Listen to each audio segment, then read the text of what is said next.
As more and more begin to know, the status quo has got to go. They're bound to say yes to a man named Dr. No, a man who makes the establishment panic. Grassroots are growing way too wild, too organic.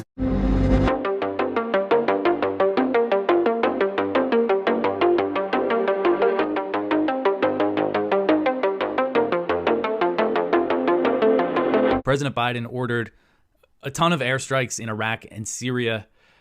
They said that they hit 85 targets in both countries. And when U.S. Central Command made the announcement of the airstrikes, they said that they targeted the Iranian Islamic Revolutionary Guard Corps and affiliated militias. So that's what we were worried about, them actually targeting Iranians. As things stand now, there's no sign that any Iranians were killed. It was mostly the Iraqi militia members, at least in Iraq. And then in Syria, it's not clear exactly who was killed. But Kyle Anzalone wrote this stuff up for us over the weekend. So I'll just read a little bit from his story. It says a massive U.S. bombing campaign struck scores of targets in Iraq and Syria with over 100 bombs, leaving about 40 people dead, including civilians. And so in Iraq, the Iraqi government said that 16 Iraqis, including some civilians, were killed. Although the following day, the PMF, which is the Popular Mobilization Forces, they're the militias that are actually part of the Iraqi security forces. They said that 16 of their members were killed. And then the Syrian death toll is unconfirmed. The only number we really have is from the Syrian Observatory for Human Rights, which they're based in the UK. They're not really the best source, but they're the only ones putting out a number. They say 23 were killed in Syria. The Syrian Defense Ministry said that members of their military, the Syrian military, were killed, as well as some civilians, but they didn't put out a number. So far, I've not seen Iran say that any of their guys were killed. So, we'll see how this escalates. And this was mostly in eastern Syria and western Iraq that these strikes were launched. Now, to get into the next story, the top story at antiwar.com today, the U.S. seems to be threatening that they're not done. The U.S. refuses to rule out strikes inside Iran. So National Security Advisor Jake Sullivan on Sunday refused to rule out direct U.S. airstrikes inside Iran while discussing the widespread bombing the U.S. launched in Iraq and Syria on Friday. And of course, these airstrikes, they're saying, were in response to the drone attack in Jordan on the Syrian border that happened on January 28th and killed 3 U.S. troops. So Sullivan said this while appearing on CNN's State of the Union. He signaled that the bombing campaign is not over, saying that the U.S. is planning more actions. So when asked if the U.S. has ruled out launching attacks on Iranian territory, Sullivan said, quote, "Look, sitting on a national TV program, I'm not going to rule in and rule out any activity anywhere," end quote. So, and it's important, remember, as I've been covering a lot, the U.S. is blaming Iran for the Jordan drone attack, even though they have no evidence. They freely admit that they have no evidence that Iran was directly involved. They say they're responsible because they arm the Shia militias the U.S. believed was behind the drone attack. Iraq and Syria were not the only place that the U.S. bombed over the weekend. The U.S. and the U.K. launched another round of heavy strikes on Yemen. So the U.S. and Britain launched another round of joint missile strikes in Yemen on Saturday night as the situation in the Red Sea continues to escalate and the Houthis still show no sign of backing down. So U.S. Central Command said the strikes were launched against 13 targets in 36 locations in Houthi-controlled Yemen, which is where most Yemenis live. Houthi military spokesman Yahya Sarria said that there was 48 strikes in total in multiple governance or provinces, including in Sana'a, Hodeidah, Taiz, El Baida, Hajjah, and Sadah. So that's a lot of areas where these strikes were hitting. And CENTCOM claimed that the strikes hit multiple underground storage facilities, command and control missile systems, drone storage, and other operation sites. The command said that the bombing was launched by the U.S. and the U.K., and they say it was supported by Australia, Bahrain, Canada, Denmark, the Netherlands, and New Zealand. So Bahrain has been the only Arab country that I've seen lumped into this group of countries that say they're supporting the U.S. in the Red Sea against the Houthis. So this was on Saturday night, late Saturday night, Yemen time, and then early Sunday, a few hours later, CENTCOM said that it launched another strike against a Houthi anti-ship missile. And on Sunday, the command said that it launched 2 more rounds of. So the U.S. bombed. Is my math right here? Yeah, they bombed Yemen 3 times on Sunday. And when we're talking total rounds of airstrikes, so the one that the U.S. and the U.K. launched was pretty significant. I count that as like a round of airstrikes, the same as when the U.S. announces that they just bombed, one Houthi missile or something. So by my count, there's been 18 rounds of airstrikes, U.S. airstrikes. Sometimes the U.K. joined in, but it was mostly unilateral U.S. airstrikes in Yemen. So 18 times since January 12th. So the Senate, they've been negotiating this behemoth foreign military aid bill that also includes spending for the border. They've been trying to get a deal on border policy, migration policy, and they reached a deal, and the Senate Appropriations Committee on Sunday unveiled a massive $118 billion spending bill that includes military aid for Ukraine, Israel, and Taiwan, as well as spending for President Biden's new war with the Houthis. So they're lumping it all in together. And this bill is a result of months of negotiations between Senate Democrats and Republicans on border policies, and it includes $20 billion in border spending. The rest of it is mostly foreign military aid. So it's not clear if this is going to pass. Some Republicans in the Senate are not happy with the deal, and then there's some kind of progressive Democrats who think that the border agreement, the measures are too restrictive of immigration. And then in the House, the House Speaker, Mike Johnson, has flat out rejected it. He says that it's going to be dead in the House. And because he is a big Israel supporter, Johnson says that there's going to be a vote on the House floor this week for a standalone bill for Israel for $17.6 billion to support the Israeli slaughter that's happening in Gaza. So it looks like they're going to try to push that through. If that passes the House, which it probably will, the question is if it's going to go through the Senate or if the Senate's going to try to get the big thing passed.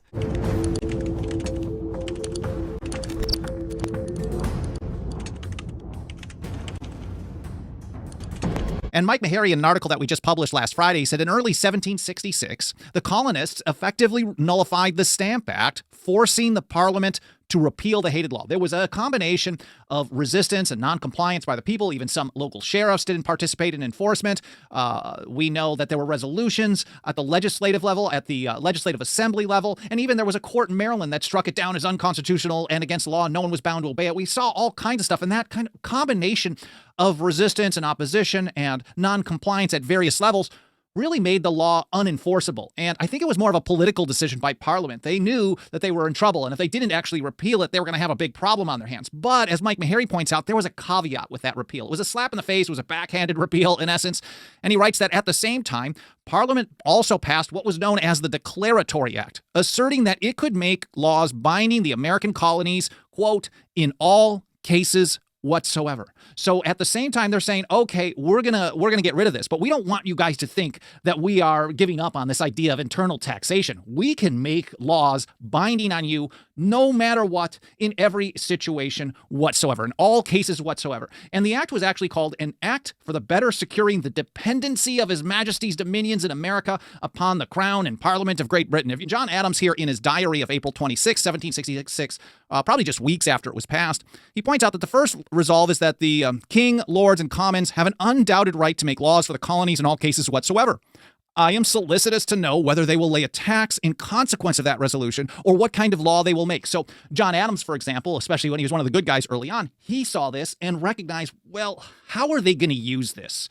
It's not just like Benjamin Franklin was saying in the House of Commons, no one is expecting to use it. We know already that it was more of a minority, but John Adams was one who was pointing that out. And we know that less than 15 months later than this, at the instigation of Charles Townshend, they certainly did attempt to carry it into practice. This is the Townshend Acts of 1767. We know the rest from there is often, well, they call it history. The rest is history. He said, if kings, lords, and commons can make laws to bind us in all cases whatsoever, the people here will have no influence, no check, no power, no control, no negative. So you are under total control of an outside entity. And for them, the taxation without representation was a part of that, because if you're going to claim power over us and we can't even have any say in what that power is, that's double bad. And Joseph Warren, Dr. Joseph Warren, he's one of the most important Revolutionary War heroes. We don't talk about him very much, but he worked with the Sons of Liberty quite a bit in Boston. He was very close with Samuel Adams. And here in November of 1772, they passed at the Boston town meeting, they passed a couple of things. One written by Samuel Adams primarily, the rights of the colonists. And then here, Joseph Warren, kind of a precursor to the so-called grievances in the Declaration of Independence, or the list of injuries and usurpations, as Thomas Jefferson put it in that document. Here we are in 1772, a list of infringements and violations of rights. So they're going through all the problems. 1772, we've got some issues happening, especially in Boston at that point, ramping up to the Boston Tea Party and the coercive acts. Things are just getting worse and worse and worse. Parliament wants to assert authority. The people don't go along with the taxes because they're unconstitutional, so Parliament tries another version. The people resist, so Parliament ramps it up, sends a standing army, blockades, over and over and over. It keeps going like that. So we have this early list of infringements and violations of rights drafted by Joseph Warren and passed in November of 1772 in Boston. we cannot help thinking that an enumeration of some of the most open infringements of our rights will by every candid person be judged sufficient to justify whatever measures have already been taken or may be thought proper to be taken in order to obtain a redress of the grievances under which we labor. First, the British Parliament have assumed the powers of legislation for the colonists in all cases whatsoever, without obtaining the consent of the inhabitants, which is ever essentially necessary to the rightful establishment of such a legislature. So they weren't even going so far as to question the idea that a legislature could have unlimited power. They're just saying, if there is going to be unlimited power, we at least got to have a say. But they were recognizing first that this unlimited power was the number one problem. And then everything else was an outgrowth of it. So if you look at things today, if the federal government is supreme in all cases whatsoever, if federal law is always supreme, as people falsely claim it is, rather than being supreme just in pursuance of the delegated powers of the Constitution, there really is not much difference on the ground to what the old revolutionaries really took a stand against and then eventually fought a long, bloody war to free themselves from. So number two, they have exerted that assumed power, in all cases whatsoever, in raising a revenue in the colonies without their consent. So a list of infringements from the Sons of Liberty in Boston, drafted by Joseph Warren, supported by Samuel Adams, John Hancock, and so many others. The number one thing is the Declaratory Act in 1772, and everything else was an outgrowth of that. Richard Henry Lee writes to Samuel Adams later in October of 1773, pointing out this big shift. And I keep talking about how there was a shift in the viewpoints of the people, especially when it comes to sovereignty. And here's how Richard Henry Lee put it to Samuel Adams. Every day gives us new light and new strength. At first, it was a tender point to question the authority of Parliament over us in any case whatsoever. So there was this kind of subservience, I guess. They had all been raised under the notion that, well, yes, they do have this power in certain areas. And so they were kind of cautious about just even questioning that. It was a tender point to question the authority of Parliament over us in any case whatsoever. But by 1773, Richard Henry Lee is noting, well, now we're questioning it in every situation. And that's how he put it. Time and you, Samuel Adams, have proved that their right is equally questionable in all cases whatsoever. And I think that should be kind of a silver lining for us today. So many times when we're talking about one issue or another, some kind of federal or state or local program that's attacking someone's liberty, we all, it's so easy to do some whataboutism. Oh, this person might, sure, okay, they sound good on this, but what about this terrible position they did on that? And rather than saying, well, this is an opportunity to open eyes, as Richard Henry Lee, we are only questioning this power at first, but now we're questioning all of them. It at least is the door is open. And it's really incumbent upon us to keep pressing forward for more.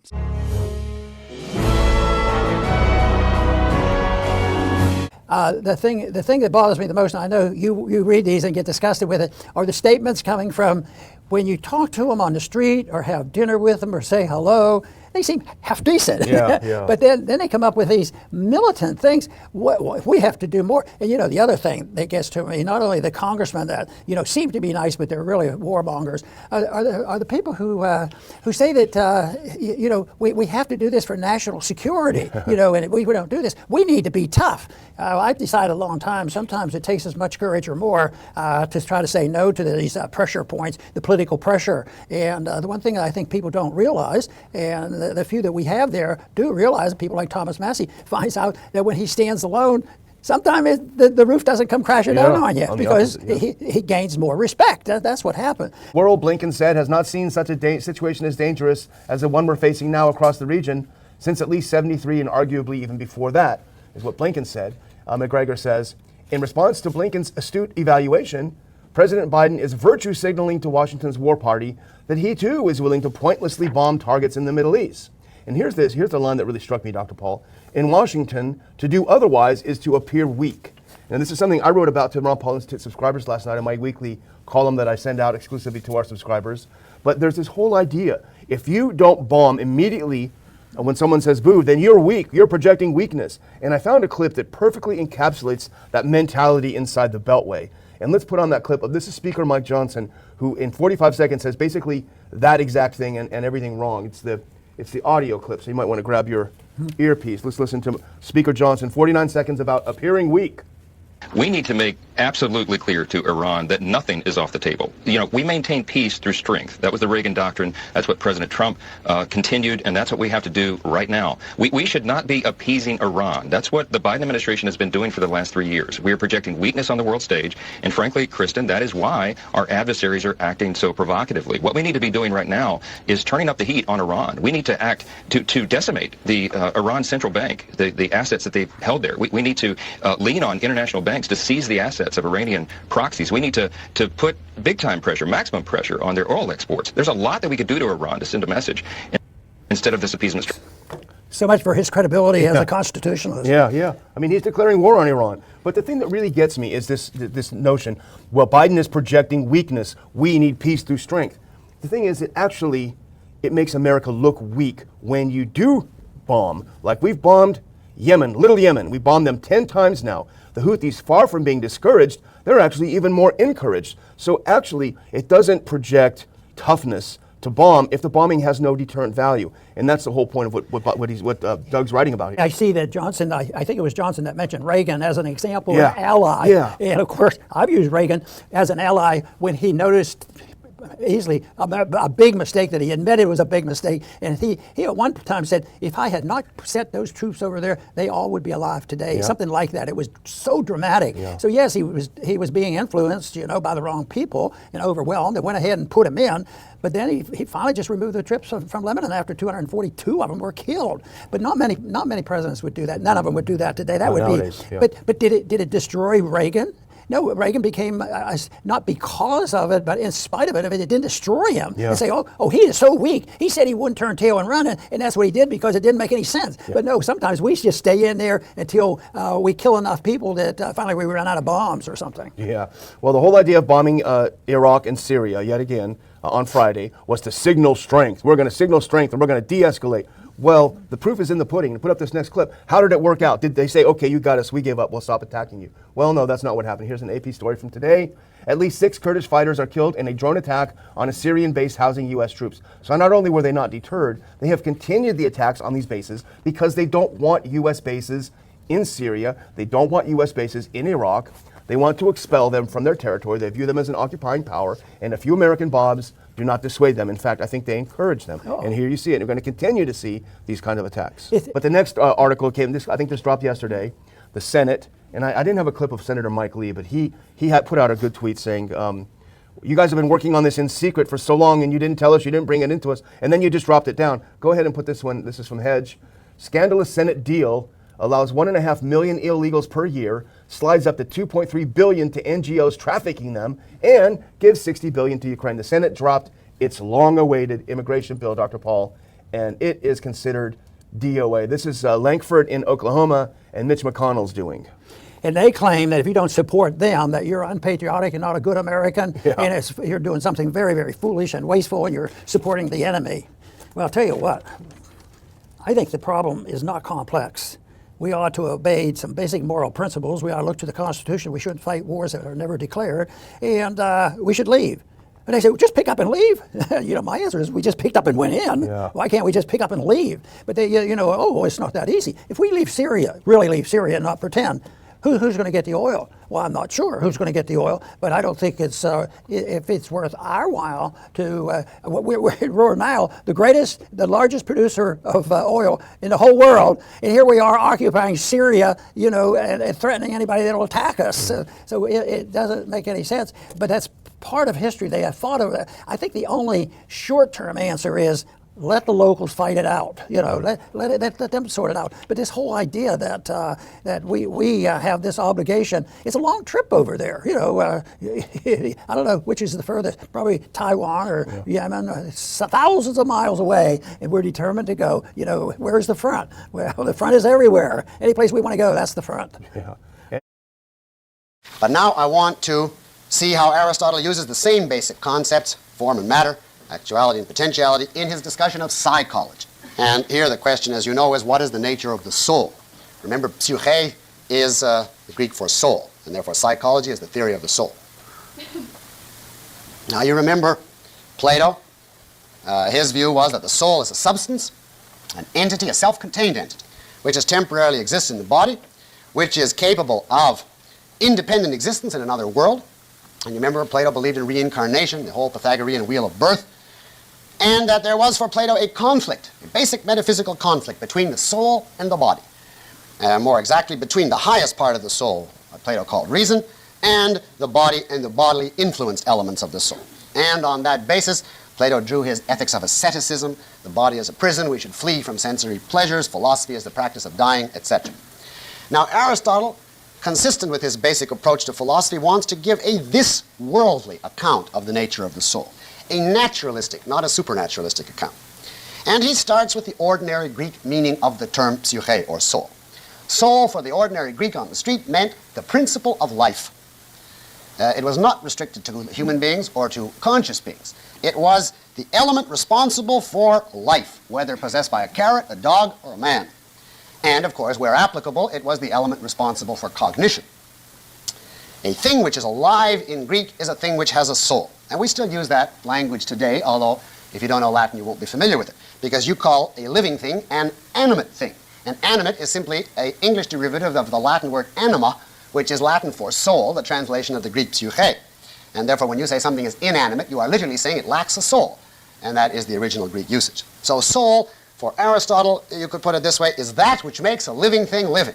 And we can, for instance, compare it, therefore, to manness. Manness is the essence of man, that which makes a thing a man. Well, similarly, soul, we might say, is the livingness of an organism, the essence of a living thing, that which makes it a living thing. Well, what makes a thing the kind of thing it is? You know, it's always its form. And so if manness is the form of any particular man, soul is the form of a living thing. And the body, conversely, must be the matter of a living thing. And therefore, soul is to body as form is to matter. Now we can express the same point in the potentiality-actuality terminology. Suppose we have a handful, about 98 cents worth of chemical compounds. This is in the days before inflation. Probably now those compounds might be worth $5 or $6. And they are so chosen that together they have the potentiality for life. Not the actuality, but the potentiality. Now let us organize them, put them together in various ways into a functioning living body. Now we have actualized their potentialities. Because of the new structure we have imposed, we now have actually the set of vital capacities and functions that before we only had potentially. And that, says Aristotle, is soul, which he defines in essence as the actuality of a natural body having life potentially in it. So soul is to body, as form is to matter, as actuality is to potentiality. At one point he gives the example, it's like a mark stamped on wax. The wax is the parallel of the body, and the stamp or structure imposed on it is the parallel to the soul. The soul for Aristotle, therefore, is not a thing, not an entity, but simply an aspect of a living entity. It is the name for those vital capacities which derive from organizing matter in a specific way. A rare instance of an unexpected consequence of a bad policy advancing liberty is the growth in private schools enrollment and homeschooling that occurred as a result of the COVID lockdowns. An October 2023 study by the Brookings Institute found that 79% of American school-age children were enrolled in government schools in the 2021-2022 school year, down from 84% enrolled in government schools in 2019 to 2020. The decline in children attending government schools accelerated because of the lockdowns, and the enrollment in government schools continues to decline. Other researchers have found similar results. For example, the Urban Institute's Thomas D. found that during the pandemic, hundreds of thousands of children left government schools for private schools and homeschooling. In October of last year, the Washington Post reported that since before the COVID lockdowns, there was a 51% increase in homeschooled children. The Post labeled homeschooling America's fastest growing form of education. The lockdowns served no public health purpose. In fact, the social isolation imposed on children by the closures of schools and even playgrounds did more damage to children than COVID ever could. However, the lockdowns did have a long-run benefit by increasing the number of parents rejecting government schooling. The school closures allowed many parents to see for themselves the problems with government-controlled education. Parents were horrified to witness their children logging on to Zoom and then being force-fed woke propaganda instead of receiving a quality education. Parents realized they had a choice: either allow their children to continue to receive an inferior education or seek out an alternative that would provide their children a quality, woke-free education. Many parents were inspired to seek alternatives to government schools when teacher union officials used their political clout to keep government schools closed even after most business and government offices were open. It turns out that actions by Dr. Anthony, I represent science, Fauci, teacher union officials, and authoritarian politicians who worked to keep government schools closed ended up advancing the popularity of alternatives to government schools. Parents looking to provide their children with a quality home-based education that promotes real learning, that does not push a political agenda, but does instruct the history and philosophy of liberty, should look into my homeschooling curriculum. My curriculum provides students with a well-rounded education that includes rigorous courses in history, mathematics, and the physical and natural sciences. The curriculum also provides instruction in personal finance. Students can develop superior communication skills via intensive writing and public speaking courses. Another feature of my curriculum is that it provides students the opportunity to create and run their own businesses. The government and history sections of the curriculum emphasize free market economics, libertarian political history, and the history of liberty. However, unlike government schools, my curriculum never sacrifices quality education to promote a political agenda. Interactive forums allow students to engage with and learn from each other and give them an opportunity to interact with their peers outside of a formal setting. I encourage all parents looking at alternatives to government schools, alternatives that provide children with a well-rounded education that introduces them to the history and ideas of liberty without sacrificing education for indoctrination, to go to ronpaulscurriculum.com for more information about my homeschooling program. Thanks for listening.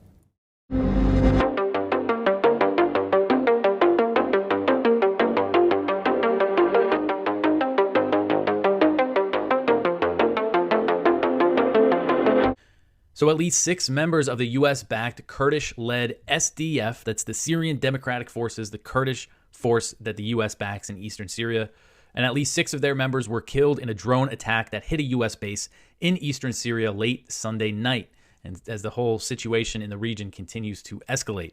The drone targeted a base at the U.S.-occupied Al Omar oil field in eastern Syria's Deir ez-Zor province. So this is one of the oil fields that the U.S. occupies.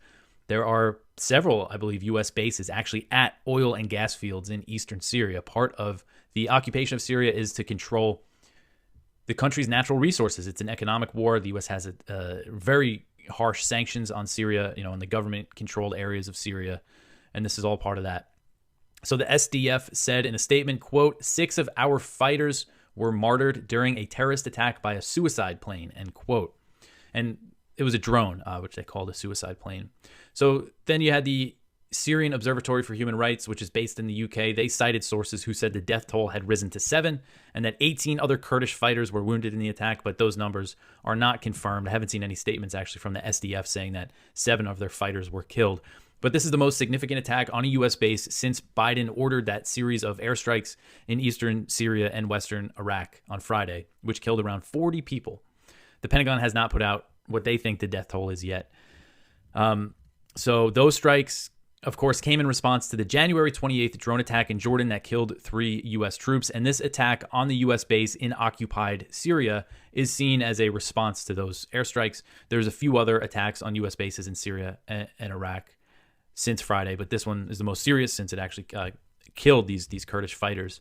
According to AP, the Islamic Resistance in Iraq has taken credit for this attack, and that is the umbrella group of Iraqi Shia militias that stays kind of intentionally, it's hard to know which militias are actually part of that group or which specific militias are launching these attacks.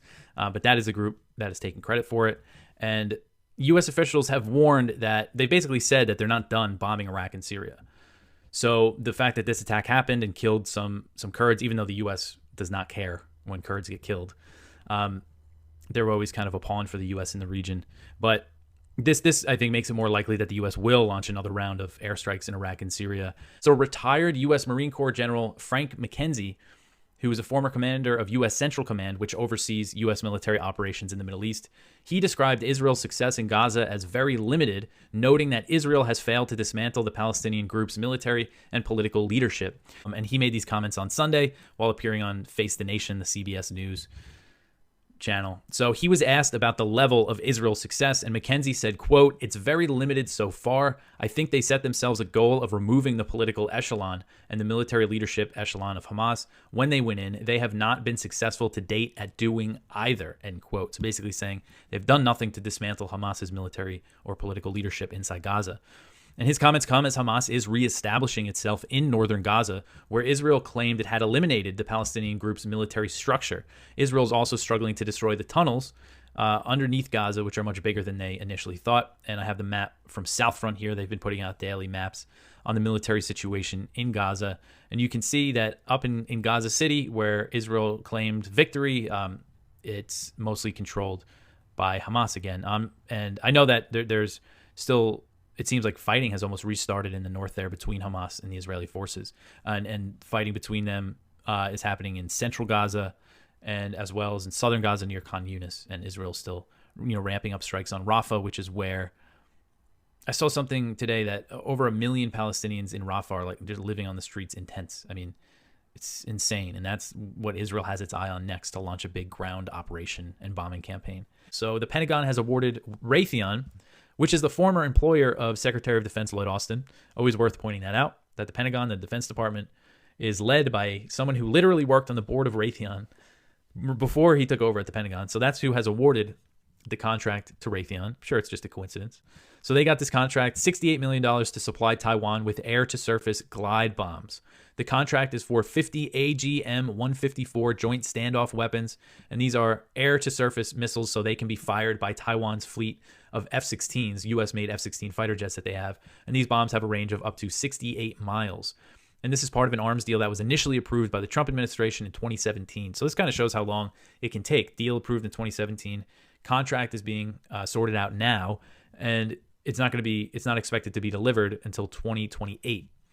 So China is opposed to any U.S. military support for Taiwan. That includes weapon sales. They might seem like a normal thing because the U.S. has been selling weapons to Taiwan since 1979 when they cut off diplomatic relations. They kept selling them weapons. But China, when the U.S. and China opened up relations, there was all this, it's very intentionally vague, all of the agreements that they worked out and the communiques and the assurances. And one of the communiques was in 1982. And it basically says that the U.S. will reduce arms sales to Taiwan with an eventually stop is basically what it says. But there's like caveats in there.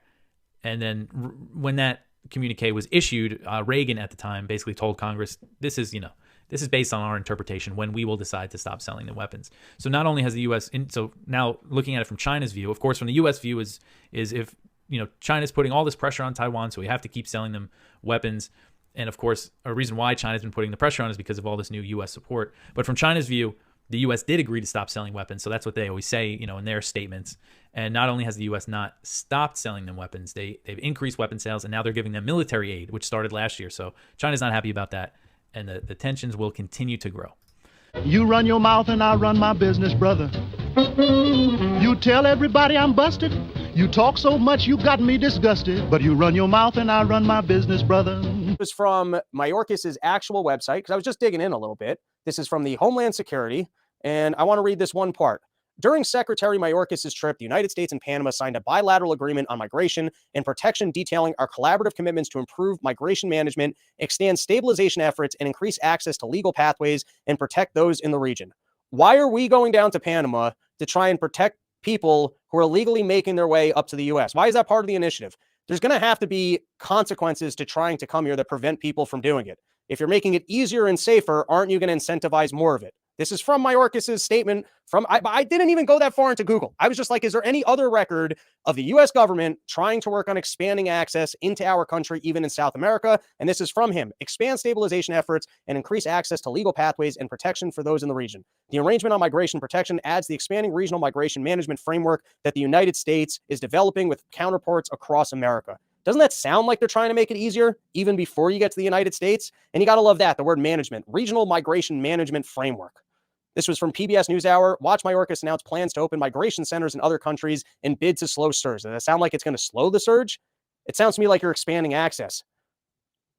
And then on that, in my China invasion, I want to make it clear. I don't think, because if someone else said, hey, China's secretly trying to invade our country, they're putting up a cellular infrastructure that they can collect all of our data. They're sending over China balloons. They manufacture a virus to slow our economy. They're turning all of our kids gay on TikTok. They're making this app where they teach us values that we would never teach ourselves.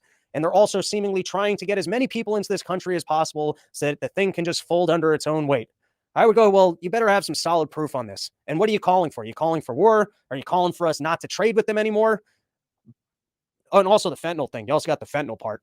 But I guess what I will speak to is our intelligence community working together with them? Because even look at the COVID storyline. Fauci, he was working with the lab where that happened. And in this case, is Mayorkas working directly with people in the Chinese government or with NGOs, I guess, with money coming in from them to try and expand our access? So before I would jump to, hey, China's the enemy, and look at them trying to secretly invade our country and destroy our country by rotting our kids' brains with TikTok, sending fentanyl up here, trying to get more people across the border, putting all these kids into schools to steal all of our intelligence, I would first point to, well, to what extent is our intelligence agency involved with said decisions? Getting into the theater of war, because you don't understand. We're about to find out behind closed scenes. These world leaders call each other up and they go, listen, I'm sitting on a few too many bombs here. You got a spot that I can bomb? I need to go bomb something. Our bomb manufacturers are telling me they're all backed up. They don't have any more storage space for new bombs. They can't process new bomb orders. We got quotas to fill here. We've got profits to make for these bomb companies. And so they call each other up and they go, hey, you got a spot that we can bomb? And they coordinate bombing each other so that they can all pretend like they're at war and make profits. And you think this sounds crazy. You're like, hold on a second. I thought you said that the China invasion conspiratorial talk was coming later in the show. And now you're telling me that world leaders will actually coordinate with each other, how they can pretend like they're fighting so that they can continue to go, hey, it's a good thing I'm here protecting you from here. Here it is. Listen to it straight from Donald Trump. Iran called for me, and they let us know, and we had 16 missiles went off. I believe it was 16. Are you guys pranking me in the chat now and just pretending like there's no sound? Because I will say, I would respect the attack on a fort that we had where they hit back. Do you remember when they sent 18 missiles or 16 missiles? 5 failed. They let us know, don't move. We're going to have to hit you back. Psychologically, we have to do that because we hit them on something. You remember. They sent 16 or 18 missiles, and we knew they weren't going to hit inside the fort. And the media was going, and now I reveal it, the media was going wild because they say it's strange. They're very accurate missiles. How come they all missed? Nobody was killed, if you remember. Yes, with all of those missiles, nobody was killed. You know, they had to do it because they have people and they have to show strength. So they aimed the missiles, but they said, please don't attack us. We're not going to hit you. That was respect. Isn't that a shocking admission of how foreign affairs actually work? And if you guys still didn't hear it, let me know, because I will just restart the stream. But isn't that a shocking? We're in control over here. We've been put in power by our citizens, or we're dictators over them, and we have to look like we're strong. So you know what we'll do? We will purposely call ahead of time, let you know, hey, we're bombing. Can you give us an area that we can bomb so we can pretend like we struck back? What a lesson. And if you want an even better lesson about the economy, here's Jerome Powell on 60 Minutes. It's low and predictable, and people don't have to think about it in their daily lives. That's where we were for 20 years. We want to get back to that. That was the moment I was looking for. Low and predictable so that people don't have to think about it. We want to be able to steal from people. And we know that there's a level that if it gets too high, people start realizing, oh, you're stealing from me. And so what we need to do is keep it down to 2% because we've quantified that you can rape people at 2%. They're okay with that. If you just steal 2% every single year from what they've saved, they're okay with that. People look the other way on 2%. Sure, it's 2% on top of the taxes and everything else, but 2%, that doesn't really even catch people's eyes. If every single year you're showing up to the supermarket and things are 2% more expensive, that's a slow and steady theft, and people are okay with it. The problem is if it shoots up in the way that it did and everyone goes, wait a second, is there a consequence to all this spending? So we can't have that. We can't have people being educated about the fact that we're lying to them and we're stealing from them very secretly through this process called inflation. And so what we'd like to do is bring it back to that steady 2% level, because at the 2% level, people will let us get away with it.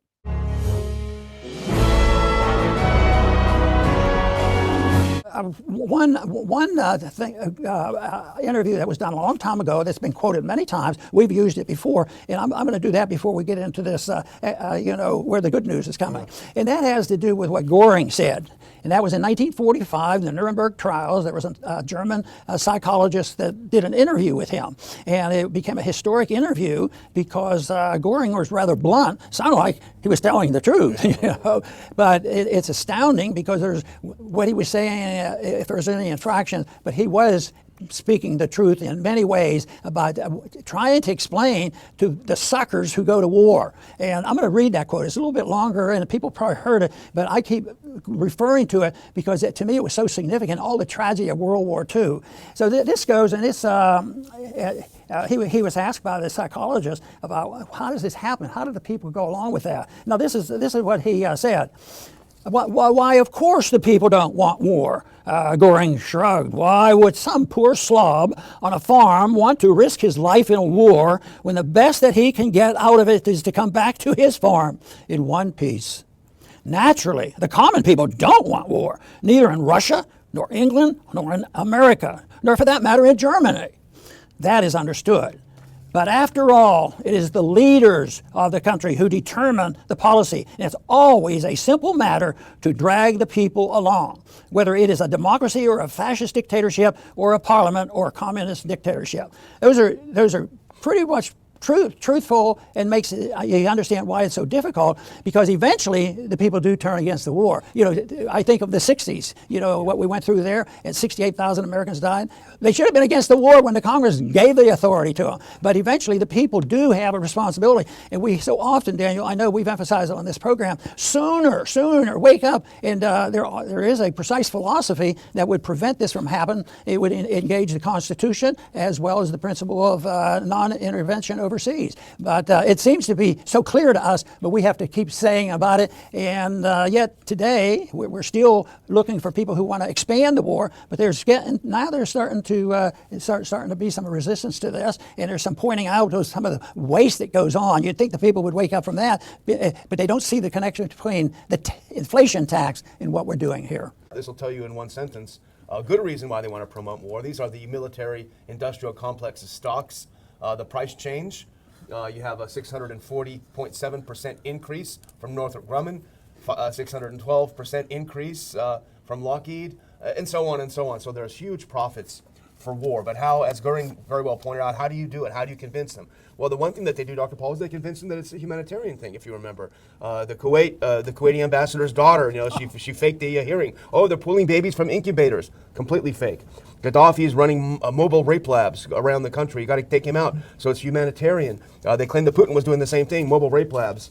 Remember the Hillary and a few others, their excuse for why we were in Afghanistan. Well, we're in there to help the girls go to school, blowing up the country. So humanitarian is one, but the other one is fear. They use fear as well. And ironically, I think it was 11 years ago yesterday, you will remember this, Dr. Paul, I'll never forget this day, 11 years ago yesterday that Colin Powell sat down before the UN with his little test tube and said, Saddam has mobile weapons labs. These will be used in the United States and kill us all. One of the greatest acts of deception in history, I think. And the other thing that they use, just a couple more, is that they use, we got to go to war overseas so we don't have to go to war at home. That's an old one. It works all the time. It seems to. And here we have a video clip of Chuck Schumer saying that just yesterday. We've got to send the $60 billion, another $60 billion to Ukraine. Otherwise, Americans are going to be over there fighting and dying. And Lindsey Graham, on the next one, he's saying, I like the path we're on with U.S. weapons and money where Ukraine is fighting Russia to the last Ukrainian. So they love this. They use fear, Dr. Paul. They love to use fear and the idea that war is somehow humanitarian. I want to go back to Colin Powell because there was some resistance for him to do that. His staff, I think, tried to back him off, and he was not a super enthusiast into going down there and do that. But in a way, he had to pay a price. He did. He lost all credibility. So that to me tells me that the truth does exist. Eventually, they recognize it, but there's no reason why there were people more than you and I talking against that war. We had allies in the Congress. We had Democrats talking about it, and there were anti-war people there, but it's sort of the propaganda machine that is so powerful, and then the people are persuaded. So hopefully we get an audience to the point where we can help stop these wars before they get started. Stopping them anytime is important, and right now I think the people are starting to get maybe a little tired of what we're doing. They certainly ought to be tired of all the money we're spending. They certainly ought to be tired of the invasion in our own country to change policy. Well, this is kind of related. So what happens when you go to war? Well, a lot of money gets spent and a lot of money gets wasted. This is from Real Clear Wire via Zero Hedge. Waste of the day. Over $1 billion in weapons is missing in Ukraine. It seems like every day, Dr. Paul, we find a new evidence of corruption in Ukraine, yet they have the gall to demand we send more. The DoD has failed to properly track $1 billion worth of weapons provided to Ukraine according to an internal audit released on January 6th by the DOD Inspector General. Go to the next clip because it's bad. The audit found that $1 billion out of the $1.7 billion, or 59% of the enhanced end-use monitoring design weapons provided to Ukraine are delinquent, meaning they can't be accounted for. But that's the good news, because that 59% delinquency rate is an improvement over the 86% delinquency rate just in December of 22. So they're maybe slightly less corrupt. I just thought about another reason why the gold standard would work. It'd be harder to hide the money. Yeah. If they had to exchange it with gold money, they couldn't hide half of it and steal it. It'd be more. But there'd be always a way that they can do it, because it's the contest between good and evil and the people who believe that lying is proper in society, and especially if you belong to the government. There's two sets of rules about lying. We're supposed to obey all the laws that they write for us, but the same thing we should have done, like Bastia said, those laws, if they say you shouldn't steal, the government shouldn't steal, and they shouldn't be counterfeiters. Well, now the question is, what is the form of a living body? What does differentiate it from non-living things? And Aristotle's answer is a specific set of biological powers or capacities. Essentially, the power of nutrition, of growth, of reproduction. This is the bare minimum. When entity has these powers, it is alive. And if soul then represents the form of a living thing, its distinctive attributes, then soul must be conceived not as a substance or a thing, but rather as a set or collection of vital capacities, because these are what differentiate a living thing. And so says Aristotle, if the eye, E-Y-E, if the eye were a complete organism, its I-ness, its actuality, its soul would be its power of vision. If an axe were an organism, its axeness, its distinctively axe capacities, its power of cutting would be its soul. Well, the same thing is true with actual living things. You cannot discover the soul by dissecting the thing and hoping you'll pull out a non-material ghost which belongs to another dimension. It is the name for the characteristic modes and capacities of behavior that make a living thing a living. That's what soul is for Aristotle. Now, this doctrine has many major consequences. To begin with, Aristotle explicitly draws the conclusion there can be no soul without a body, no form without matter, no power of cutting floating free without the material axe, no vital capacities floating free without the entity which possesses those capacities. Therefore, for Aristotle, reincarnation, the soul leaving the body and coming back to inhabit a new body, is positively bizarre. And he is nothing but scornful of that doctrine. For Aristotle, for the same reason, there is no such thing as personal immortality. Now, why I put the word personal in, you'll understand shortly. Further, with this doctrine, the metaphysical basis for any soul-body clash has been removed. Soul and body are two aspects of one integrated entity, as against Plato's view. Now, I hasten to add there is some Platonism in Aristotle's ethics, as we'll see, but it is not nearly as intense as in Plato, because the metaphysical and psychological foundation for it has now gone. There is no other world, there is no metaphysical soul-body opposition, and no personal immortality.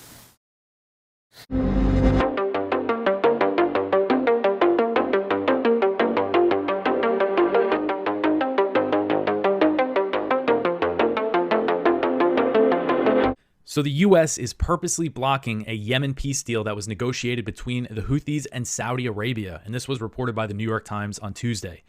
So the U.S. recent decision to redesignate the Houthis as specially designated global terrorists will block the payment of public sector workers living in Houthi-controlled Yemen who have gone without pay for years. The payment of civil workers has been a key demand of the Houthis throughout the negotiations with the Saudis and the Saudi-backed forces in Yemen. And this is the first phase of this Yemen peace deal. It's not exactly clear what the deal is when it comes to how these government workers are going to get paid. For years, the Houthis were demanding that they get paid using oil and gas revenue from oil and gas that's being sold from areas of Yemen that are not controlled by the Houthis. That revenue goes to the Saudi-backed government, which is based in Saudi Arabia. So they want that money to pay for the workers. The details of this peace deal aren't exactly clear. I know at one point the Saudis offered to just pay it themselves, or pay like the first year or something. So not exactly sure what the mechanism is, but anyway, this phase of the peace deal would also fully open Yemen's airports and seaports that have been under blockade since 2015. And this is another aspect of the deal that would be complicated by new U.S. sanctions, which will go into effect later this month. A U.S. official told the New York Times that the U.S. would only allow the payment of Yemeni civil salaries if the Houthis choose the path of peace and stop attacking shipping in the Red Sea. And the Houthis have been clear that these operations will only stop once the Israeli slaughter of Palestinians in Gaza ends. And instead of pressing Israel to stop what it's doing in Gaza, Biden chose escalation, and he launched this new war against the Houthis, which has just escalated the situation pretty dramatically, actually. Now, every day there's Houthis firing missiles and drones, the U.S. Navy, intercepting some hit commercial ships, some don't. These things continue almost on a daily basis at this point. So the House on Tuesday sank an effort by Speaker Mike Johnson to pass a $17.6 billion military aid bill for Israel to support the slaughter in Gaza. The bill was fast-tracked under the suspension of House rules. So for procedural reasons, they suspended the rules to have a quick vote on this bill, and that required it to have a 2/3 majority to be advanced to the Senate.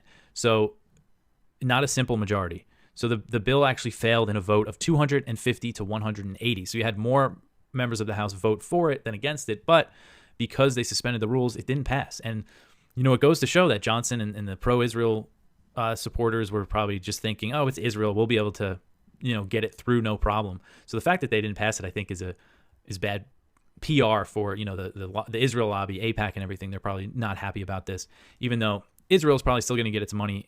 It just might take a little longer, but it's not going to stop the U.S. from sending them more bombs anyway. So more good news, I think. Senate Minority Leader Mitch McConnell, Republican from Kentucky, he said on Tuesday that the $118 billion military aid and border bill that was unveiled over the weekend will likely not become law due to GOP opposition.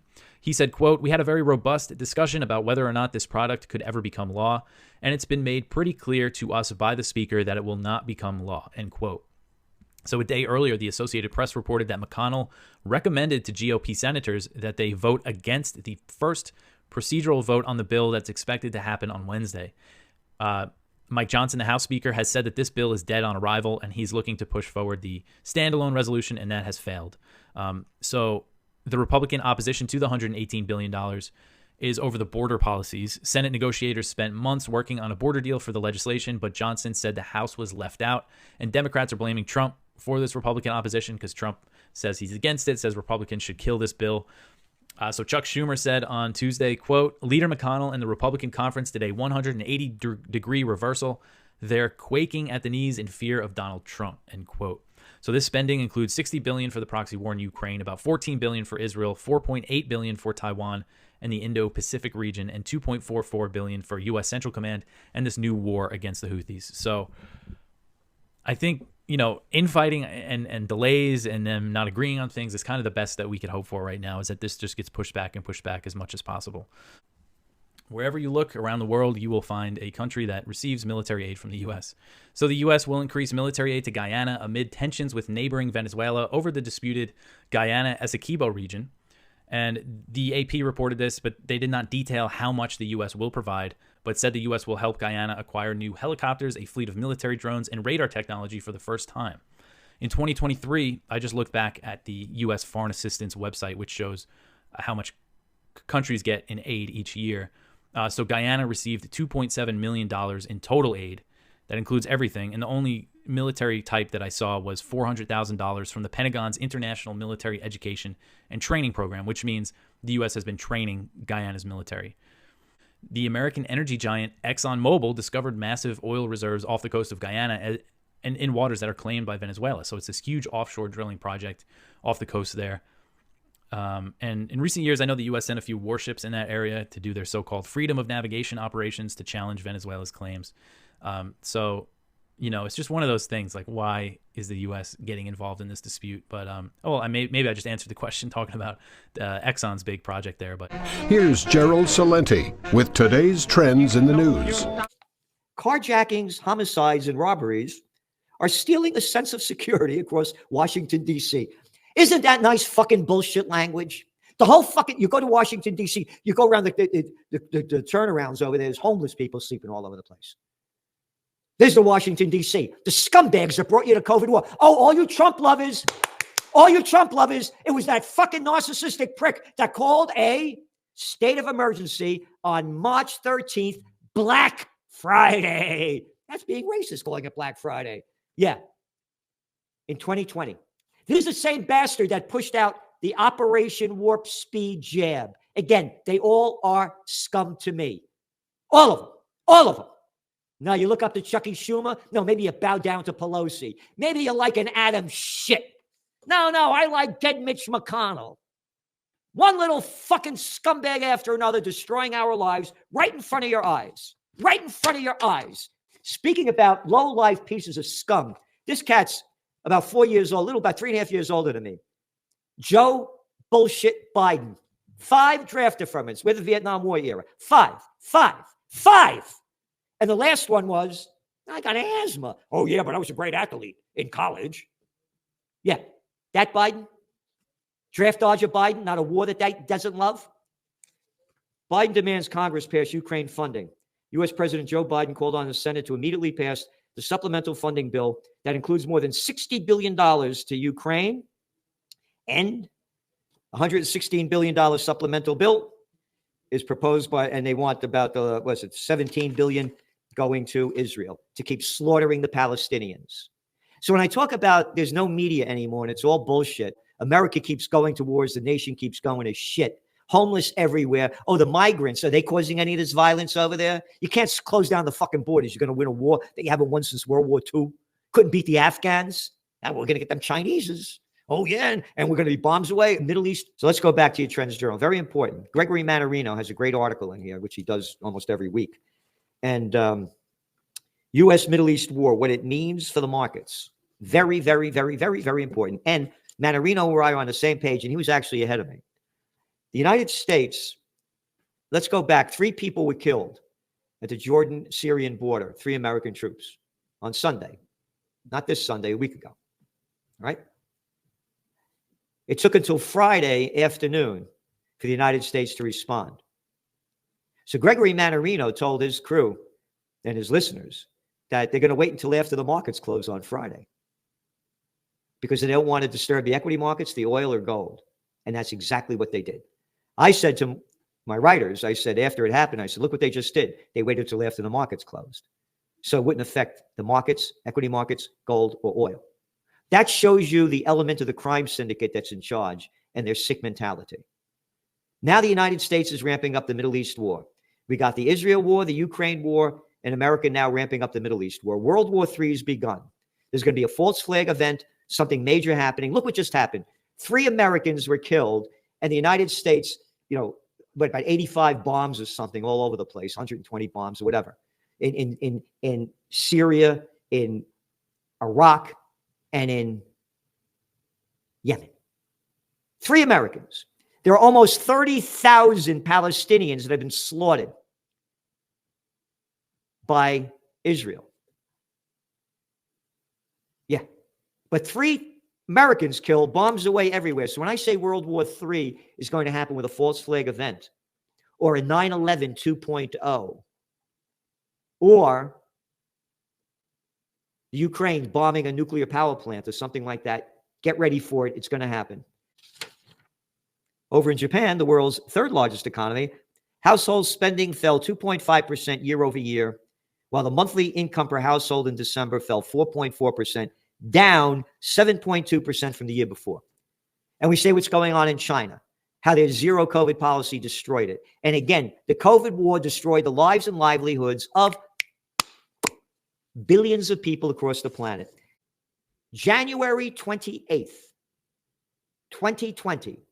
Again, China launches the COVID war on Chinese Lunar New Year, the year of the rat. 2 weeks later, our headline, coronavirus. 106 dead in China. 1.4 billion still alive. What are you telling me this shit for? You look at the data. 99.93% of the people are still alive. Oh, then we had the bottom, the new Black Plague. The Black Plague, about 60% of Europe was wiped out. All right? 99.93% of the people are still alive from the COVID war. And the people that died from it had pre-existing comorbidities. Obesity, that's a big one in America, only 42%.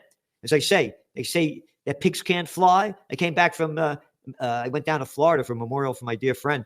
And boy, the pigs were flying everywhere. Dressed like pigs, look like pigs. It's a pig show.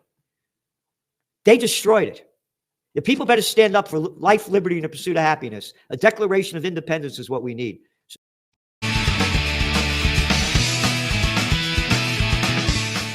And look at the three that just were killed in Jordan. They were National Guard soldiers from Georgia. Terrible. And one of them a girl, a young woman, but like, I don't know.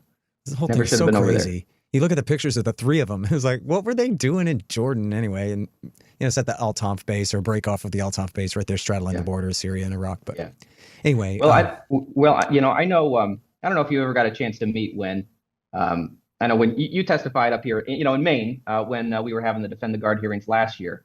A good friend of mine who was kind of the driving force behind Defend the Guard on the ground, retired from the Maine Army National Guard, Sergeant Aaron Rollins, who very unfortunately passed away recently. But I'll always, it was a great loss to us all. But I'll always remember coming out of that public hearing, you know, and you were zooming in for that, and you remember that the adjutant general, and it was all the concerns about, well, if we do this, you know, what if the federal government takes away our money? As if there's not a higher moral principle at stake. I mean, even the money the charges of losing money, it's overblown. There's a lot of legal protections. The president can't just like flip a switch and take the money away. But I just remember walking out of that public hearing and just Sergeant Rollins turning to me and saying, you know, all these folks who are worried about money, I wish, you know, he had lost a very good friend when he was over in Iraq.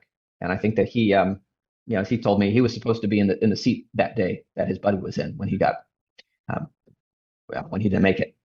And I just remember Sergeant Rollins just turning to me and saying, you know, all these folks were talking about money. I wish they would tell that to my buddy's mother, look her in the face and say, you know what, it's okay that your boy died because the state got a few $1 million out of the deal, right? There's a higher moral principle at stake than just, how do we maximize money coming in from the federal government, which I know is what state legislators are always concerned with, is maximizing those federal dollars. But, you know, if the state was paying, let's say the issue was different. Let's say it was abortion and you were talking to pro-life people, right? And they said, well, you know, I know that you're against pro-life, but what if the federal government paid us $1 million for every baby that got aborted? Would that be okay? It's like, no, pro-life people are going to say, I don't care how much money you're paying us. It is wrong to kill a baby, right?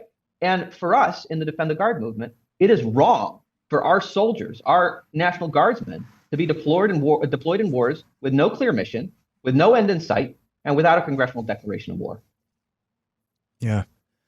Well, you know, Diego Rivera himself said something like that to the state legislature here in Texas. He said, you know, my friends came home in a box. I can't believe I just heard you say the word money. Did you just say money? And they were like, okay, he might have been hollering. But point being, they were busted. They were just as red-faced as could be. Yes, they did just say money. They didn't realize that this ranger who'd been to Iraq War II the hard way and back was going to be the next guy to talk. Yeah. And, you know, with these particular state politicians, this was back, I don't know, 2-3 years ago, something. I think, Eric, there was still a little bit of a shine on like, yeah, but we were setting the Iraqi people free, or like there was some kind of like good underlying this. Whereas, you know, I think much more accurately, many more state representatives across the country understand now that money is really all they have to fall back on. They don't have the idea that, look, this was a noble sacrifice. It's terrible that those soldiers died, but they signed up to do the right thing for those poor people over there. And boy, they died trying. Like, no one believes that anymore. Not after all of this. When they literally have nothing to show for it that anyone could articulate in any way. Yeah. You know, other than just the sacrifice itself seems noble to fall in battle somehow, like this is some medieval virtue, you know. The hypnotic spell the neocons, you know, cast on the nation 20 years ago is all but shattered. Yeah, exactly right. So there did seem to be a little bit of that left in like, well, geez, you're not really challenging the whole thing. But like, no, that, you know, quite frankly, that is premise one of what we're talking about here is now that it's 20 years later, you know, 20 years straight of this, but we have this hindsight and we know we should have never done any of this. Yeah. Like we should all agree that like, boy, wouldn't it have been different and better if W. Bush had to climb that hurdle of one-on-one convincing these state governors to give up their guard units for an aggressive war against a non-aggressive, not even power, barely even a state over there in Saddam Hussein's Iraq circa 02, 03. Or force the Congress to take responsibility. And, I've looked, if anyone can find this online or if anyone has the file saved, please send it to me because I can't find it anywhere online anymore. You can find some quotes of it, but Ron Paul was on the House Foreign Affairs Committee in the fall of 2002. And while they were debating the authorization to use military force, he introduced a declaration of war in the committee. And then he said, I'm going to vote against it, and I urge you all to vote against it too. But if you're going to vote for the authorization for the war, then I urge you to be man enough to obey the law and vote for this declaration and take responsibility for your actions. And Chairman Henry Hyde, who people might remember as the guy who had overseen Bill Clinton's impeachment, he told Ron Paul, and there used to be video of this. You could find, it should be on C-SPAN. I couldn't find it. I really did look. But Henry Hyde tells him, well, we don't go by that part of the Constitution anymore. It's an anachronism. As though that's part of the Constitution, that you can just decide that some parts of this thing are just expired and not have any further reason you have to articulate why it's no longer the law that binds the power of the government that it creates. I guess that's what it means to have a living constitution, right? Yeah, it's dead. The Peter Schiff Show. About Jerome Powell's 60-minute appearance. And, I think he did a disservice to the nation in dismissing the significance and severity of the debt problem, admitting that we're on an unsustainable path and claiming that it's something future generations are going to have to deal with, lets everybody off the hook. What Powell should have said is this is a huge problem and you need to pressure your congressman to do something about it right now. We can't wait for the crisis. We have to preempt the crisis. As bad as it's going to be, waiting for the market to cause it is going to be even worse. We have to bring the crisis about under our own terms, kind of like a controlled burn, to the extent you can even control it, rather than waiting for an uncontrollable wildfire to just develop. But no, he's not going to do that. He's a politician. He wants to pretend that everything is great, to let the politicians off the hook from having to actually make any of the difficult political choices. And it's only difficult because it jeopardizes their reelection, right? It's not really difficult. Doing the right thing is pretty easy, assuming you know what the right thing is. You just cast a vote. The reason it's so difficult is because these cowards in Washington don't want to risk losing the next election. That's it. They won't even do that for their country. We've had people who have gone to war and have died for their country. Yet our elected leaders won't even risk losing an election for their country. How unpatriotic can you be? What's so horrible? So you lose the election, so you got to get a real job. That's not like dying, in battle for your country. So it's a very small sacrifice that we're asking these guys to do. Just cast a principled vote for the good of the country. And they can't even do that one simple thing. Anyway, let me move on to the other interview that's on my mind, and that was the Donald Trump, Maria Bartiromo Fox interview. He says things that I just, really wish he would not say. Now, granted, some of it could just be, campaigning, right? It's a good, campaign strategy. But, I got a problem with dishonesty. And although in Trump's mind, look, again, it's not a lie if Trump believes it, right? So if Trump says something that's not true, it's not a lie if he believes it, right? So I'm talking about a couple of things in particular. One, of course, he talks about how great the economy was when he was president. Now, he talks about how lousy it is now. It's a disaster. It's awful. We're a nation in decline. We're in ruin. It's like, everything is horrible. Except 3 years ago when he was there, everything was fantastic. Not only was it fantastic, according to Donald Trump, the U.S. economy was never stronger in its history, in its 250-odd year history. The economy was never stronger, ever, than when he was president. And then he also said that we had never been doing as well as a country, right, than during the time that he was president. I guess maybe he's talking about before COVID, right? During those 3 years, whatever it was, that it was the best it's ever been. Now, you got to have a real short memory or really not have any understanding of American history to believe that that was even close to being true. First of all, when Trump was president, even before COVID, the budget deficits were rising and the trade deficits were rising. So if you take those two sides, how could we have been this huge, prosperous nation if we were bleeding red ink in international trade and our budget deficits? And also, manufacturing was continuing to decline during his presidency. So the trends that were in place before Trump entered office didn't change while he was in office. He inherited a bubble from Obama, and it got bigger under his watch. Now, does that mean he didn't do any good things while he was president? No, he did some good things on foreign policy. He did some good things on deregulation. He did some good appointments to the Supreme Court. So it wasn't a complete disaster, but he didn't make America great again.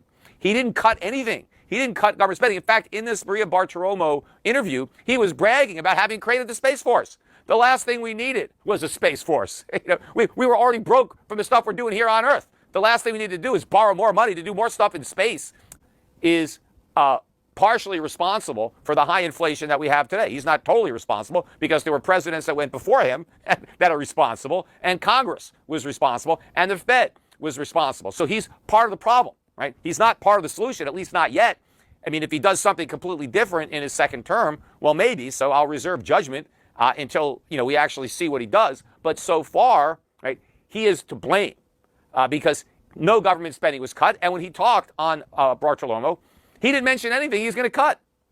In fact, when he talked about inflation, the only thing he said, his whole plan to fight inflation is drill, baby, drill. That's it, right? 3 words, drill, baby, drill.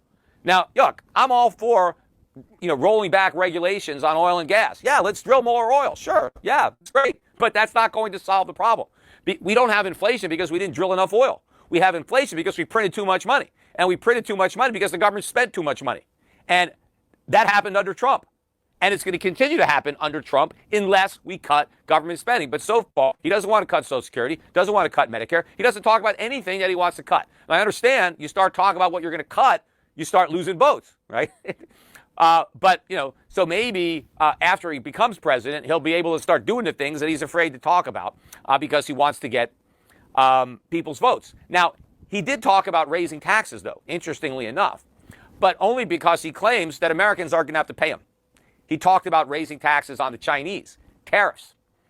He said that he's going to impose tariffs. Now, Maria said, hey, we've heard that you might have 60% tariffs on Chinese goods. And he said, no. It could be more than 60%, right?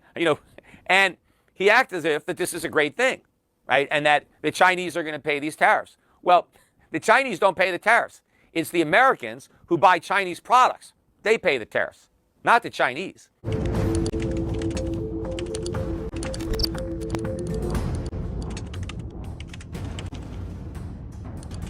We learned from the founders what they taught us on how to defeat the feds without relying on the feds to somehow magically do what they never do, which is, well, limit their own power. And here from Roger Sherman in December of 1787, let me pull this up on the screen here. He put it this way: all acts of the Congress not warranted by the Constitution would be void, nor could they be enforced contrary to the sense of a majority of the states. He's recognizing a few things. You can read into this a little bit, but you don't have to do too much, because ultimately they all understood that at some point, even if you had the best people and the best system and all that, sooner or later, someone was going to go beyond the limits of the Constitution. Now, today, that's constantly because the people have allowed it, because they didn't follow that second part, nor could they be enforced contrary to a sense of a majority of the states. So that means the states have to stop helping the federal government enforce stuff not warranted by the Constitution. And then ultimately, there's nothing to enforce if the people comply. So this is kind of a three-way thought process here. First of all, government is going to violate the rules, but it's not up to the government to determine if the government violated the rules, and then therefore the states have to refuse to participate in enforcement, and that really requires people refusing to comply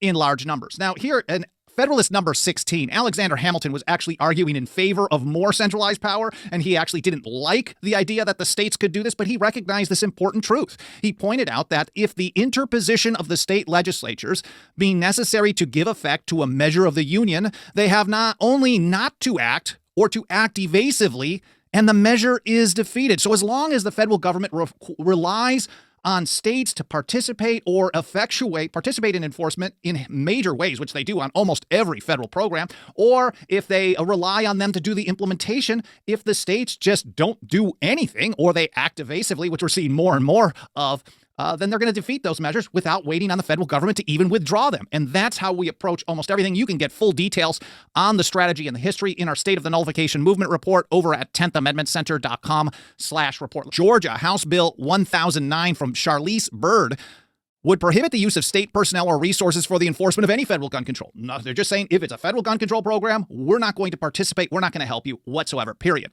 Specifically, it would prohibit public officers and employees of the state and its political subdivisions from enforcing or participating in any way in the enforcement of any federal acts, executive orders, administrative orders, rules, regulations, statutes, or ordinances regarding firearms, firearm accessories, or ammunition. So all federal gun control, for us, all gun control is a violation of your natural right of self-defense. All federal gun control is a violation of the Constitution. So certainly opting out of that creates a process, just like what Roger Sherman was saying. The federal government may have all this stuff, the Gun Control Act of 1968, NFA of 1934, the bump stock ban, all this stuff from 1934 and beyond. They may have it on the books, but it can't be enforced contrary to a sense of the majority of the states. And then that requires the people to say, well, we have to learn how to exercise our natural right of self-defense, whether the government gives us permission to or not. And they generally don't like giving permission. I believe it was on Monday, the South Dakota House passed 2 bills to reject a central bank digital currency. 1, to remove it from the definition of money in the state, and 2, to ban the state from accepting it as payments or participating in tests and things like that. So kind of a 1-2 punch. This is House Bill 1163, which would expressly exclude a central bank digital currency from the definition of money in South Dakota. And House Bill 1161 would prohibit state agencies from accepting a CBDC as a form of payment. So the 1161, I'm trying to get the numbers right, banning state agencies from accepting it as payment passed 64-1. Only one person was against that.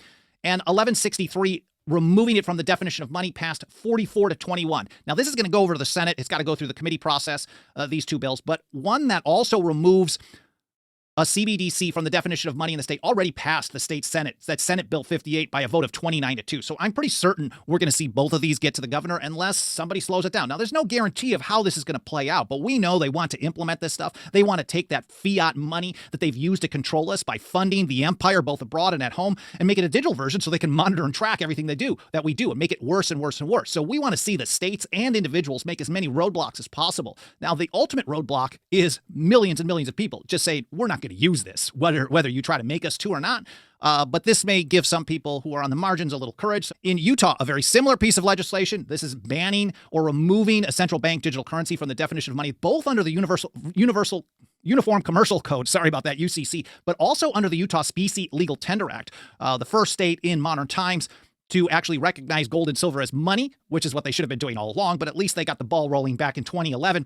But in that act, they made sure to expressly say, look, central bank digital currency, whoever may issue it, that's not going to be considered money in Utah. That passed the Utah House Bill 164.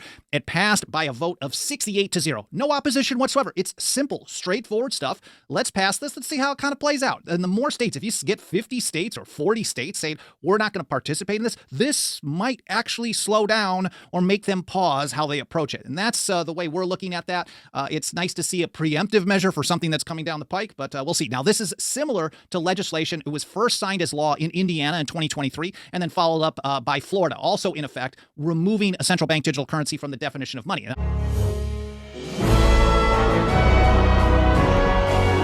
I just want to put up that first Massey tweet because even though we're going on about the Senate, I do want to bring this up because he makes some very, very good points here that we should ponder. We should always listen to what Massey has to say. So here's what he tweeted out.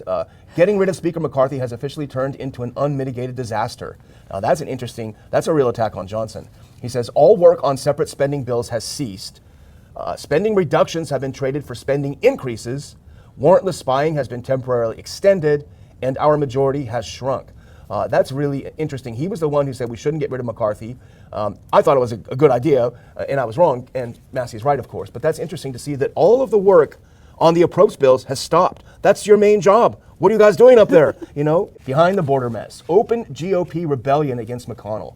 And it might just be, Dr. Paul, that the kind of politics that he was good at is just not working anymore. It's just not in vogue anymore, and he's become kind of a dinosaur. But I did clip this next little segment from the article. This might explain some things, and I'm not sure, but I think it's a decent explanation. So this paragraph starts out, the Senate GOP leader is facing internal resistance not seen in more than a year as Republicans descend into discord over 2 issues they once demanded be linked: border security and the war on Ukraine. And we explained yesterday, I think, why they were linked initially. But I underline this part. McConnell, now nearing his 82nd birthday, is determined to fund the Ukrainian war effort, a push his allies have depicted as a legacy-defining issue. So the reason that he is melting down and doing things uncharacteristic of someone who gets the job done is that he is personally absolutely dedicated to getting this money to Ukraine. And no one else wants to send the money to Ukraine. What I can't quite comprehend or be sympathetic to is legacy. I think there are legacy. Thomas Jefferson has a little bit of legacy. Yeah. You know, he did and fought for certain things. But this legacy is just getting it through, you know, and most of the time it's a lot of negative stuff because they literally have to cave into things that they don't agree with. But we got the bill passed. We got the legacy. And how many bills have you passed? You know, they'll ask. There was somebody being interviewed the other day, and the congressman said he never did it. But the interviewer said, "Well, that's great. We like people who never got anything passed. If you get it passed, that means you're a real sellout." I remember when you were running for president, people were saying, "Well, how many bills did he get passed?" You know? And they say it about Massey now. How many bills has he passed? That's actually a good thing. There's an article that came out in Newsweek this morning. But what's really happening is that people here in the U.S., but especially in Europe, as you mentioned, they're absolutely panicking, the people in power in Europe, because what have they done? For the past over 2 years now, they have completely destroyed their economy. They've gutted their industrial sector. They've destroyed jobs, all because they followed the U.S. foreign policy of a proxy war with Russia through Ukraine. They're the ones that have sacrificed. Germany is the one that doesn't have an economy anymore, and they don't want it exposed. They don't want the European people to see what their policies have done to them. That's why they're freaking out. And go to this next, this first clip. This is Newsweek this morning, exclusive. Tucker Carlson could face sanctions over Putin interview. They'll sanction anything that moves, and they want to sanction Tucker Carlson because he's going to do what journalists do, which is do an interview. I guess it could be worse, like you say, it could be like Assange. I'm sure they would throw him in jail if they could. But this is from the article. Now go on that next clip. So Carlson's work in Russia could see the former Fox News host in hot water with the EU. Guy Verhofstadt, a former Belgian prime minister and current member of the European Parliament, told Newsweek. The lawmaker, who has called for the EU to explore imposing a travel ban on Carlson, described Carlson as a mouthpiece of former President Donald Trump and Putin, adding, as Putin is a war criminal and the EU sanctions all who assist him in that effort, it seems logical that the External Action Service examine his case as well. So if you interview someone, you're a mouthpiece for that person, is what Guy is saying. It doesn't sound like an adult debate coming up between the people who disagree on the issues of Ukraine and what's going on in Russia and all that. And that's the shame, because that's what we are starved for. And yet everything lately, it's always been there, the demagoguing and the media and the fighting and all that stuff. But I think it's worse than ever. I think the respect and understanding of the First Amendment is in bad shape, and it's not an accident, because I think the people who want to be in power, I believe they are the people that don't care about law and Constitution. And they think that they can ignore that, so they try to silence people by either ridiculing or saying you're unpatriotic or you're telling a lie, and so there'll be a lot of that fanfare going on. But you know, I don't think Tucker's easy to push around and demagogue too much, because he's done an unbelievable job already. And the one thing that he's done is expose the total failure of journalism in the U.S., you know, because here he was fired by Fox for not towing some lines on certain things, but instead of having to sort of slink away and have a little website somewhere, he's actually bigger than ever. And this interview will probably be the most watched interview in the history of journalism. You know, millions, hundreds of millions of people will watch this interview. It'll make a fortune. So that's what irritates them most, is the fact that he's thrived by breaking the chains of the mainstream media. He's thrived because people are starved for information. And that's exactly what the elitists don't want, because they're authoritarian at heart. They don't want you to even hear the other side. You know, it was like in the Soviet East Bloc before the wall fell. If you even listened to Radio Free Europe and Radio Liberty, you were attacked. You were sent to the gulag. They don't even want you to hear the other side. They want to control the narrative. They're the authoritarians. Guy Verhofstadt, member of the European Parliament, representative of the freedom, the Western civilization, he says the real journalists in Russia are in jail or had to flee. Carlson is Putin's mouthpiece. And listen to this, and an enemy of everything the U.S. stands for. No more, no less. So Carlson is an enemy of everything the U.S. stands for because he actually interviews people and does journalism. We have a First Amendment. I mean, this guy's a nut. He really is. But I mean, we work at trying to make these points, but isn't it sad that somebody can, the critics can be so destructive and dismissive of the things that people still claim they cherish. You know, they still. Did you know? And I think you probably do know this, that everybody that serves in Congress, House members and senators, they raise their hand and take an oath that they'll obey it. Oh well, quiz it.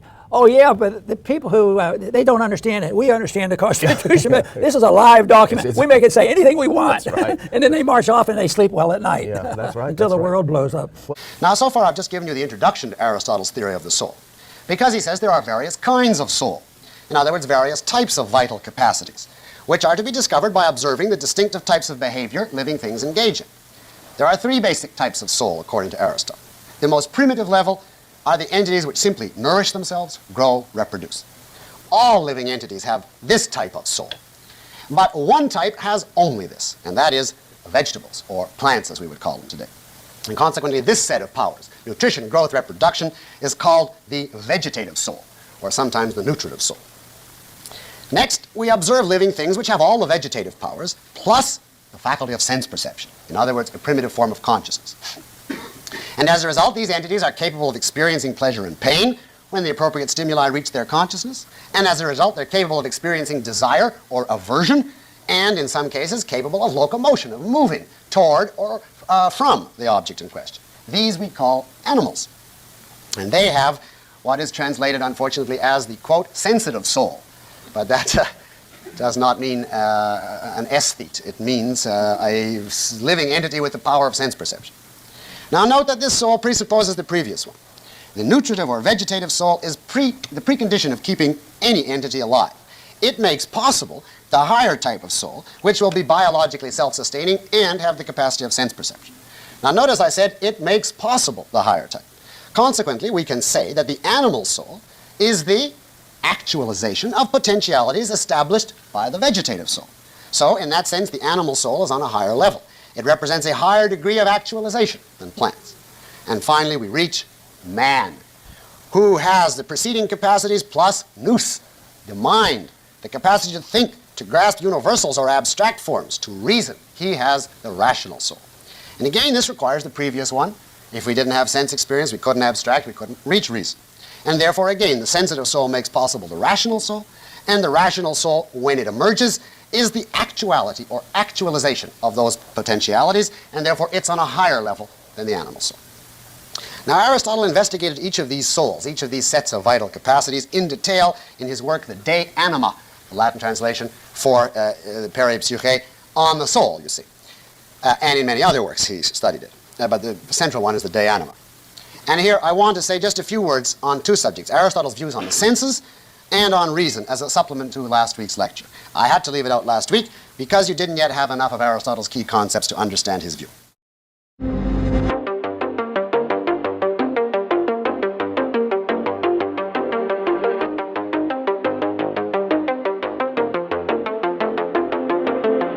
So a U.S. drone strike targeting a vehicle in Baghdad on Wednesday killed 3 members of Kateb Hezbollah, including a high-ranking commander, and this is the latest U.S. escalation in Iraq. So Kateb Hezbollah, we've been covering them quite a bit lately. They're a Shia militia in Iraq. They're one of the bigger militias, and they are part of the Popular Mobilization Forces, which is a coalition of Iraqi militias that was founded in 2014 to fight ISIS. Kateb Hezbollah has been around since 2003, since the U.S.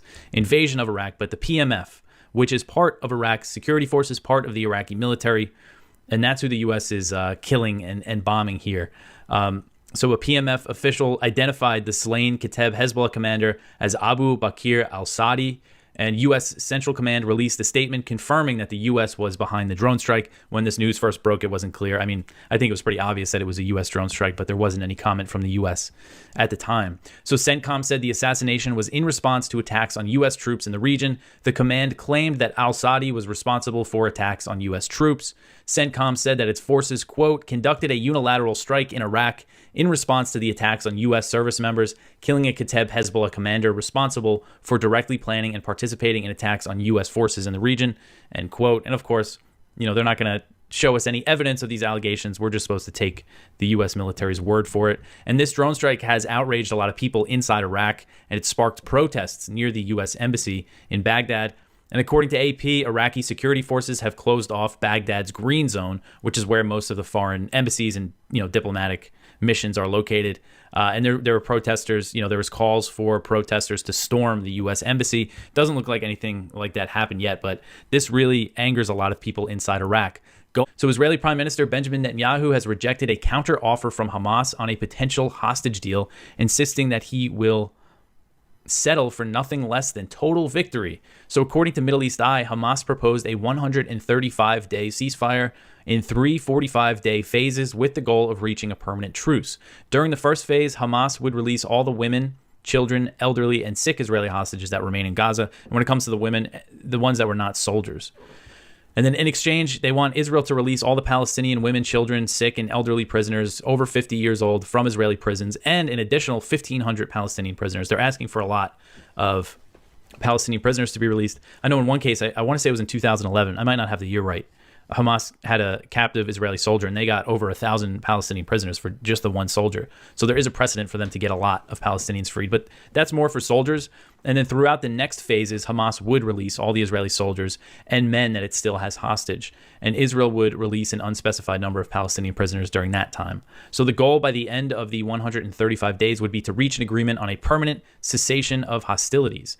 So when asked if Israel has formally rejected Hamas's offer, Netanyahu said, quote, "Based on what they passed to us, from what I've seen so far, you too would have said no," end quote. He said there's no solution besides total victory, and claimed an Israeli victory is within reach. And of course, as I've been covering a lot lately, Hamas is not anywhere close to being eradicated, as Netanyahu says he wants them to be. They're popping up back in the north. So Israel still has a very long way to go.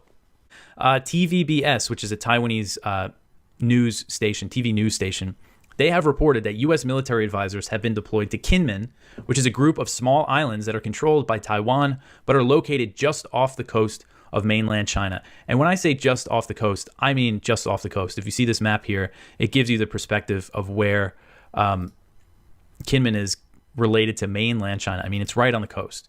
And this is a story I logged onto Twitter or X this morning, and I saw this, people tweeting about this, and I said, no, there's no way that's right. The people aren't that crazy. So then I saw this report in TVBS, and that's what it was based on. The tweets were based on, and I actually found an English language story that they have on it.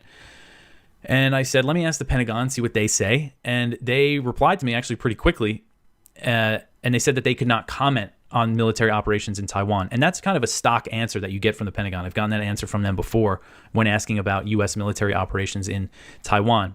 But what it's not is it's not a denial. I asked them specifically, can you confirm that there are U.S. military advisors in Kinmen, right on the coast of mainland China?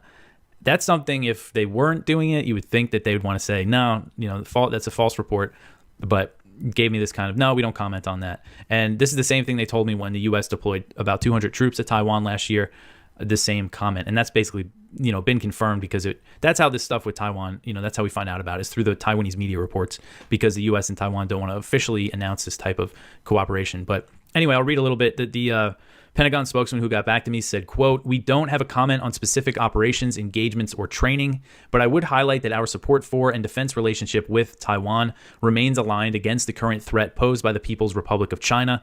Our commitment to Taiwan is rock solid," end quote. So when we talk about military advisors in Taiwan, that usually means U.S. Special Operations Forces. A lot of times they send Green Berets. So that's what we're talking about here. It didn't say how many of the advisors. There could just be a few dozen, but the fact that they're on Kinmen is crazy. Some of these islands are only 2.5 miles away from mainland China, from Xiamen, which is a major Chinese city that's right there. If you see pictures of these islands, on our front page right now, is the picture story is one of the Kinmen Islands, and you can see the skyline of Xiamen, the Chinese city that's spelled Xiamen, I believe, Xiamen. You can see the skyline there. That's how close they are. Here's Gerald Salenti with today's trends in the news. I want to begin this read by what you wrote here. Can big tech censor political and cultural voices on their platform? Can the government regulate these platforms to compel speech the government wants to hear and to prevent speech it believes may harm innocence? If you believe, as I do, in natural rights, minimal government and the owners of private property can use it as they see fit. The short answers to both questions is no. These questions arise from a vicious Senate inquisition last week, during which a senator who never met a war he didn't want someone else to fight accused Facebook and others of having blood on their hands because they permitted speech on their platforms that the senator believes led to teen suicides. I want to ask you, first of all, who is this senator? Oh, you know him well because you were on live television on Fox News when you were blocked so that he could come on. Oh, that Senator. arrogant little boy who you were like loves every war, never could fight in one. Correct. Lindsey the loser Graham. Correct.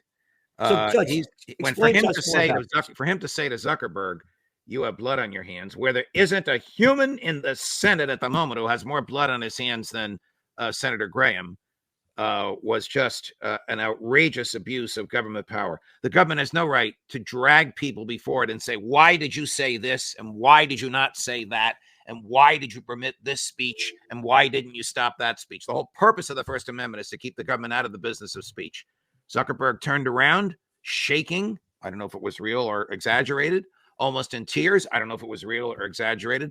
Looked in the faces of parents whose children killed themselves because the parents couldn't control the kids. And now these parents want the feds to do it for them, and said, I'm sorry, it won't happen again. It was a disgraceful assault on the First Amendment. And yet Lindsey Graham was lauded, and sympathy pours out for the parents. Of course, I have sympathy for any parent whose child dies. But this is an issue for parental control, not for the government. The last thing in the world you want is for the feds to decide what people can see and hear on their mobile devices. You know, I thought of you this morning when I heard the local news that an appellate court in New Jersey, now this is the court system of which I was a part for 8 years, ruled against people at a Board of Education meeting during COVID who stood up to challenge the board's regulations of sending the kids home and forcing them to wear masks, and insisted on taking their masks off so that they could be heard at the Board of Education meeting. And the Board of Education said, no, you have to speak to us through the mask. And these people said, well, I can't be heard through the mask. The mask is an expression of opinion, and I'm not expressing the opinion of being pro-mask. I'm anti-mask, and I have the right to stand here and tell you that. They threw these people out. The people sued. The trial judge threw the lawsuit out, and the appellate court upheld throwing it out, saying you were told to wear the mask. You had no right not to. Now, this is 2 years after the fact because, cases get online and there were other cases ahead of it. But I just shook my head that judges could do something like this at the quintessential place for free speech, a town meeting, a Board of Education meeting. Don't you dare speak to me without your mask on. I thought of you immediately when I heard this on the news. The only facts I know are the ones that I just related to you. But this continues. This big government nonsense continues, Gerald, even 2 years after the so-called pandemic is over. Here's the box with the masks, Judge. You ready? These masks do not eliminate exposure to the risk of any disease or infection. Right on the box. Right here for everybody to look at. These stupid little masks that everybody was wearing. And yet, they forced us to wear them. People were challenged and they lost. And you remember your friend over there, I forgot his name, that Judge Ratcliffe or Ratshit. Oh, yeah, Jed Rakoff, yeah. Telling the guy that he's not going to be pardoned until he can't leave the court unless he gets a vaccination. Correct. He did do that. It's just terrible. And now, of course, we learned from Fauci, well, you never know whether to believe him or not. But in a candid moment after he left office, when they asked him what was the scientific basis for the 6 feet apart, there was none. They made it up. Made it up. People went to jail because of this. Religious and political gatherings protected by the First Amendment were disrupted by police acting like they were Nazis in Germany in the mid-30s because of this 6 foot apart regulation. And then we learned afterwards it was made up out of thin air. Yeah. And the majority of the people swallowed it. There was a lot of people that didn't. I had peace. You were here. We had freedom rallies. How hated I was for having a freedom rally. Oh, by the way, we all died from having that rally. Everybody there, we were all dead. Again, did you hear from a single person who claimed to get sick because we took our masks off? No. In fact, as I recall it, it was an eruption of human freedom that we were all there talking about freedom with no masks on your private property, in your beautiful garden, private property. And the police were protecting us rather than interfering with us. Welcome to Liberty Lockdown. Please scan your barcode. Your liberty ain't gone, but yeah, it's on hold. If we don't help humanitarian aid to the starving Palestinians in Gaza, hundreds of thousands could starve. And the border, everyone says chaos. You just saw Speaker Johnson. He says chaos. We have to do something legislative a few months ago. Well, what has happened? And answer your question. So this is crucial for America. It's a turning point. So non-mandatory. This is the key.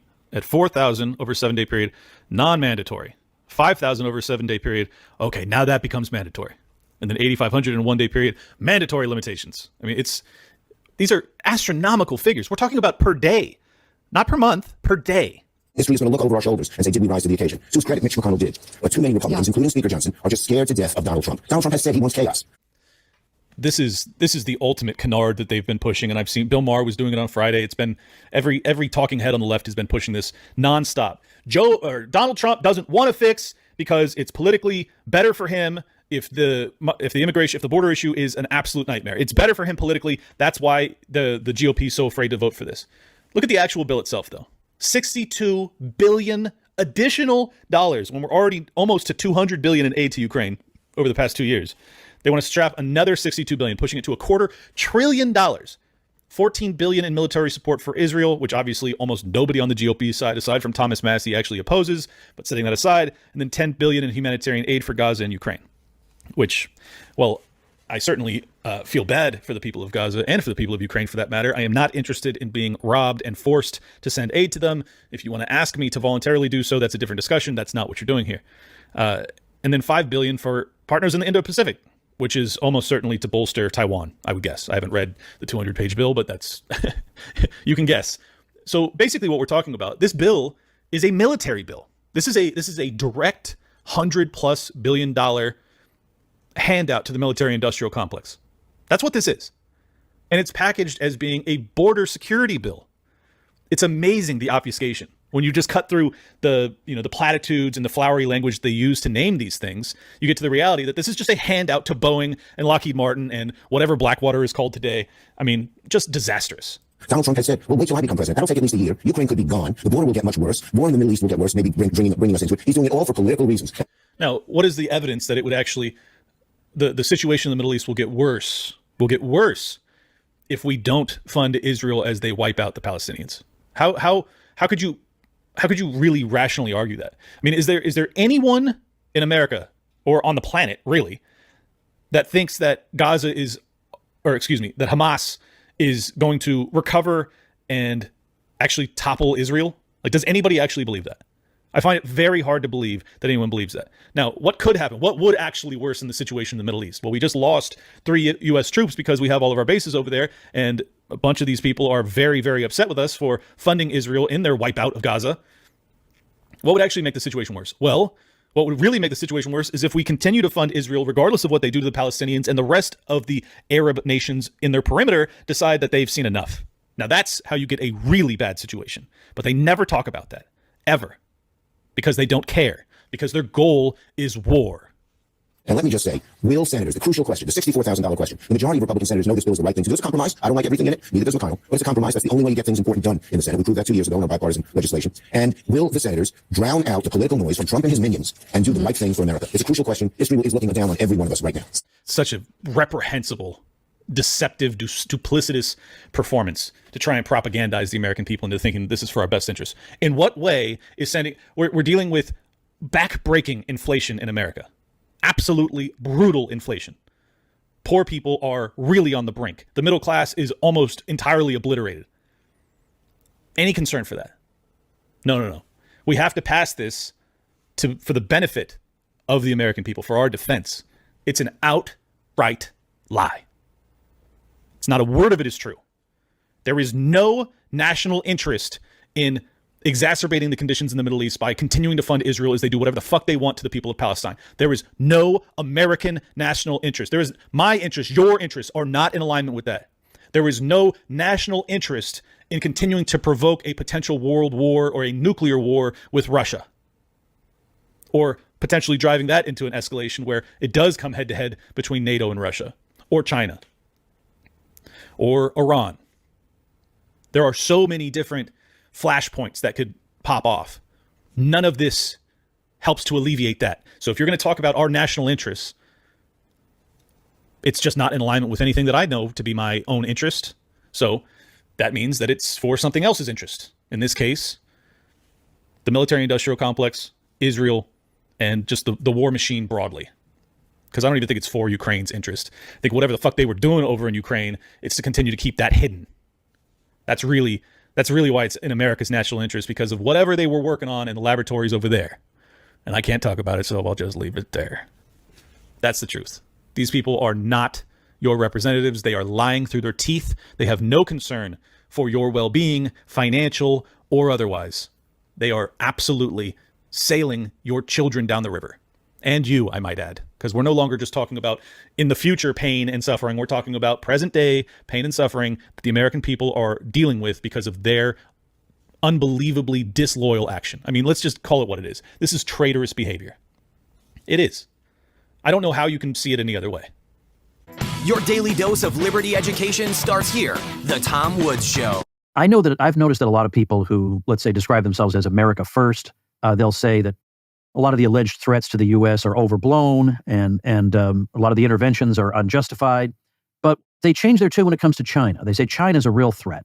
So what do you think the real truth of the matter is? In what sense is China a threat to the U.S. or otherwise? Well, I've never bought that argument ever. But if you look at China today, which is in very serious economic crisis, its shadow banking system has finally been exposed. The corruption has just engulfed everyone in China. That's why Xi spends all this time rounding up generals and admirals in the army and the navy and imprisoning them. That's why he's imprisoning all sorts of so-called corporate leaders. China's a mess. A lot of the people that are now pouring into our country are single young men from China. Well, large numbers of them were wanted by the authorities for criminal behavior inside China. Not criminal behavior in the violent sense, but white-collar crime, embezzling, stealing, cheating on a whole range of topics. China has always had the problem of being too large, too big to govern. They can't barely manage themselves. The other thing is that the Chinese historically are not a great military power. Military power and the military profession are not really held in high esteem. What they want is a force that can protect them. They think they deserve that. But as far as invading somebody else's country, no. They tried that against the Vietnamese after the Vietnam War, and what happened to them? The Vietnamese crushed them. The Japanese, the Mongols, the Tartars, all of these people historically and Europeans have crushed China mercilessly. There's no threat from China. If we leave China alone, there are enough other actors in the region that the Chinese are not going to put themselves at risk. Japan is an enormously powerful state that never gets attention in the United States. The Japanese armed forces are superb. I would argue better than our own. So, the bottom line is, no, there is no threat from China. However, if you are in Asia and you ask the Japanese, the Koreans, the Vietnamese, the people that border China what the threat from China is, they'll say it's Chinese.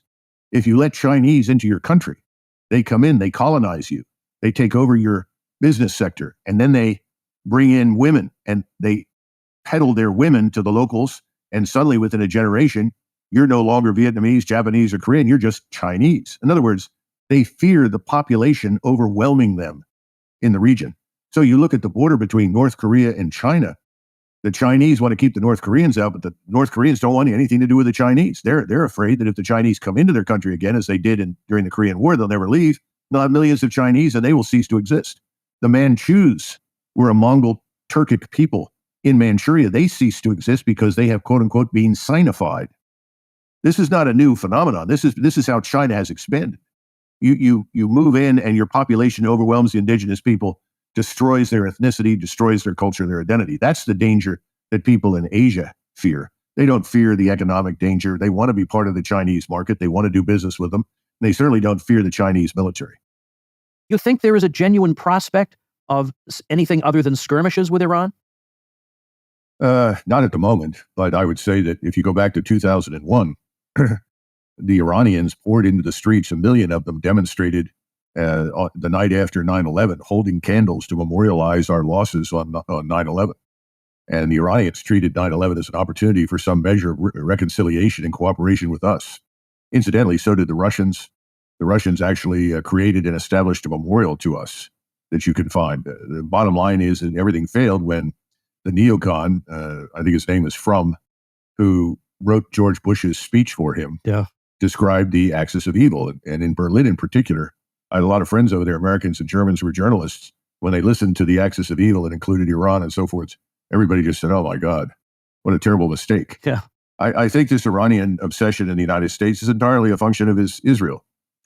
And the Israelis have, obsessed over Iran for a very long time. When I was over there in 2020, and on my previous visits, I tried to explore the possibility of some sort of come to Jesus moment between Israel and Iran. And many of the Israelis privately admitted that, there really ought to be, because Israel, the United States, and Iran all have much more in common than they appreciate. Iran should not be our opponent or their opponent.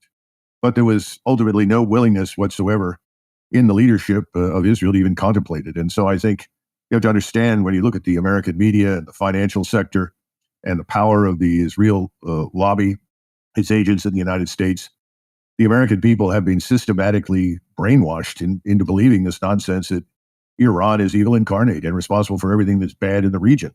Everybody forgets that after Trump was elected and he went after ISIS, that the Iranians, in particular the Shiite militias that had been equipped and trained by the Iranians in Iraq and Syria, all went after ISIS with a vengeance. The Russians, of course, chimed in and bombed the living daylights out of the ISIS chapters all over Syria and Iraq.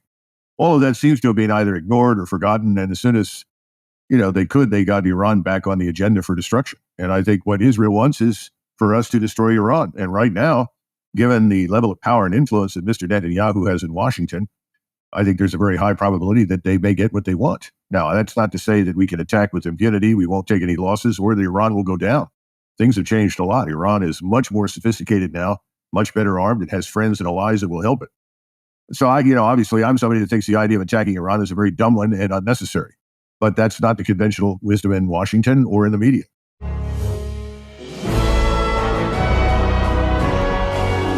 So Biden is off the hook.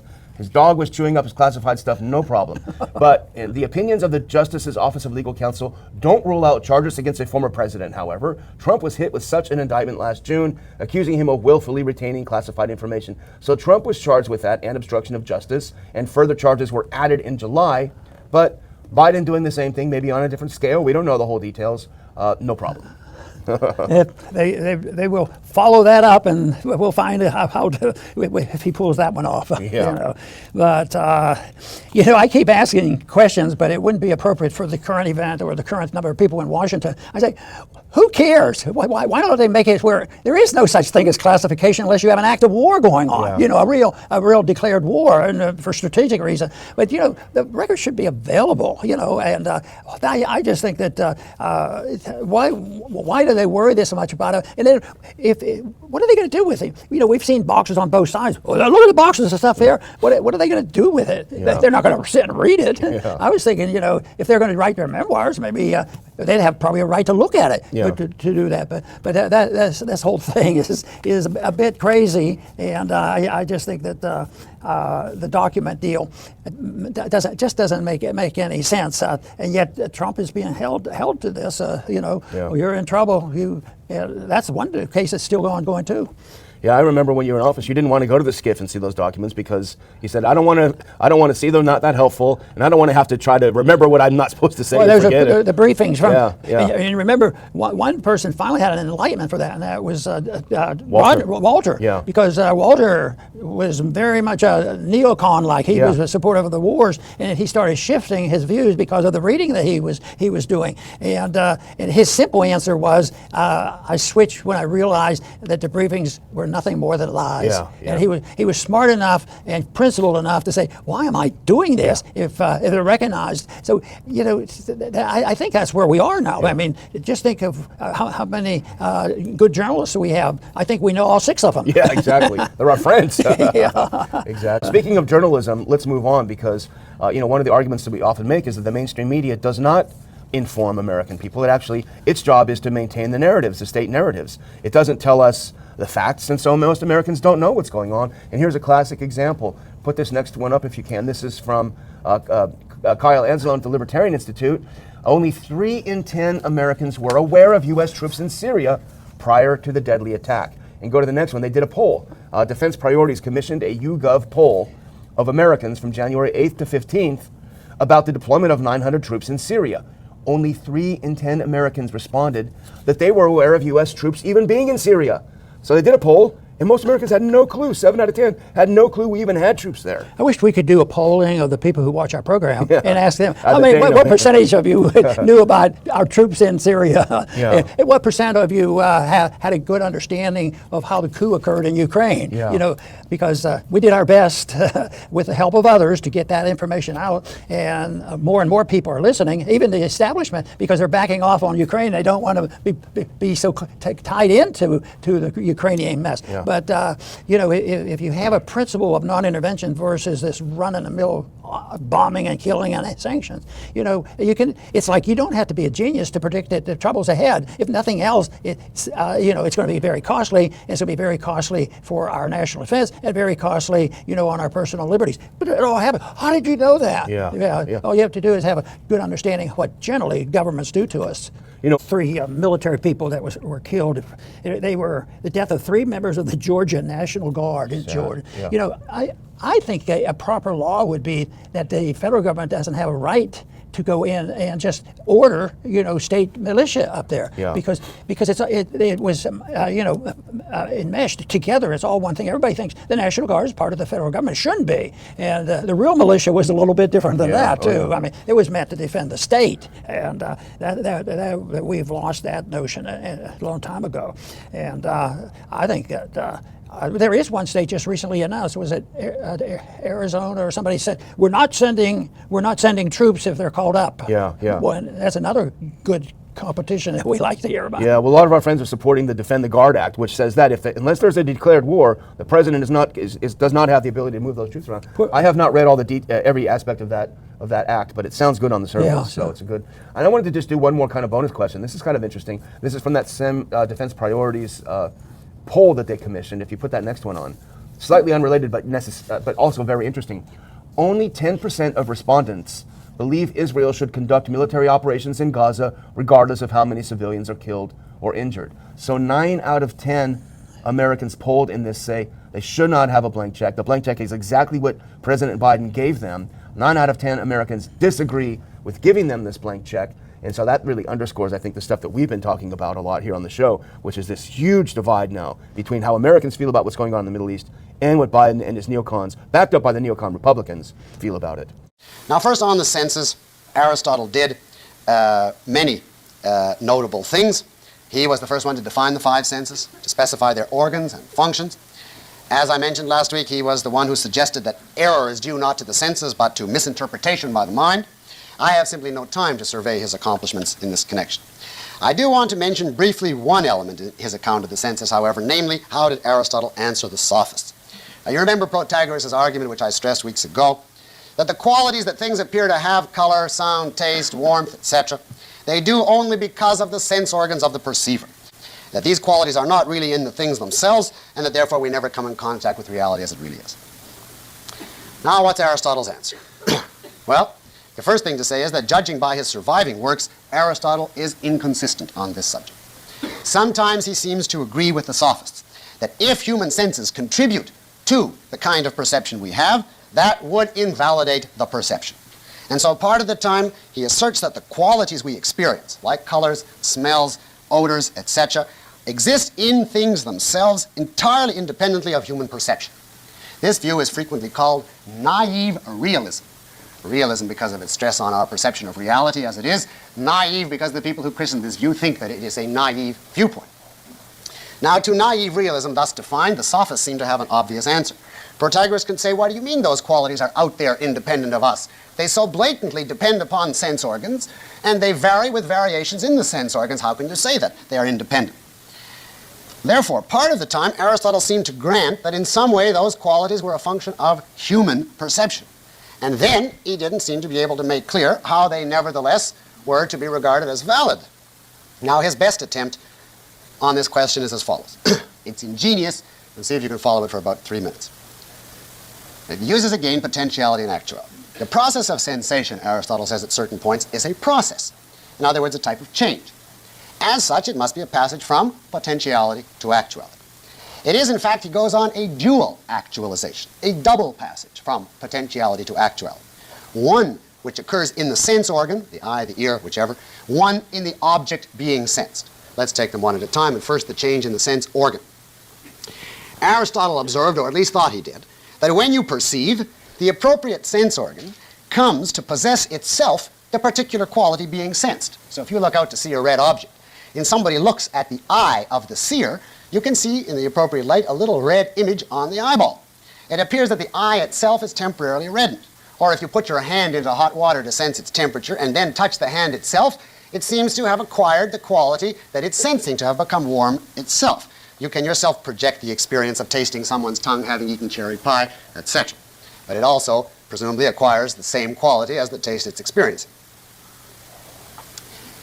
So, on the side of the perceiver, sensation for Aristotle is a process in which the quality being perceived is actually reproduced in the perceiving organ.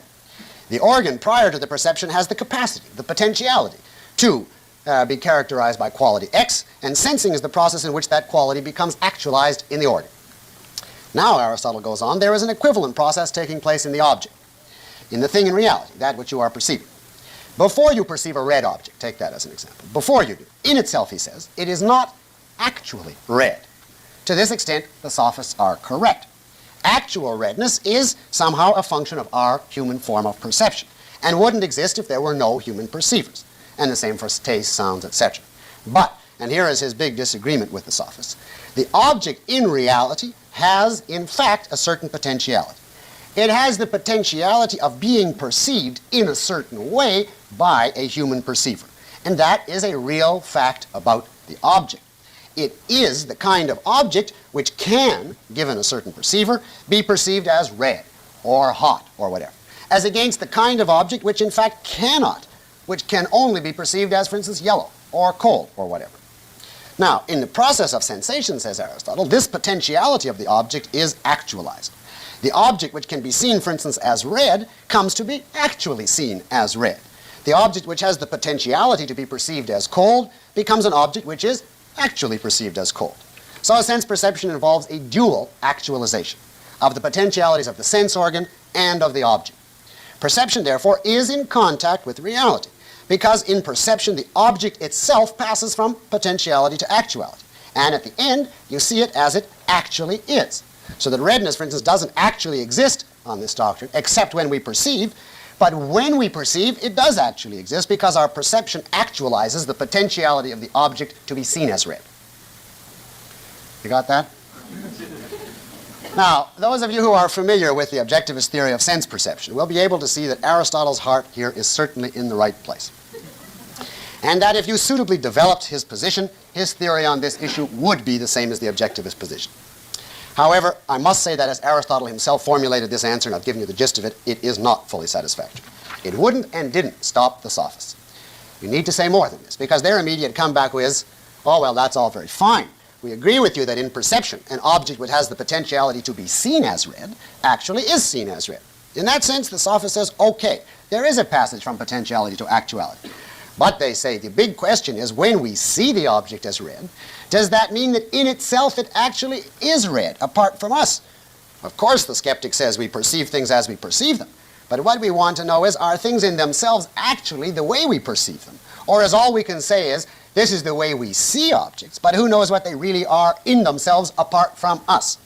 Now, to this objection, Aristotle offers no explicit defensible answer, at least in his surviving works. And in this sense, his views on the senses, though certainly a huge step in the right direction, are deficient. As for the objectivist answer on this issue, you know I promised you that for Lecture 12.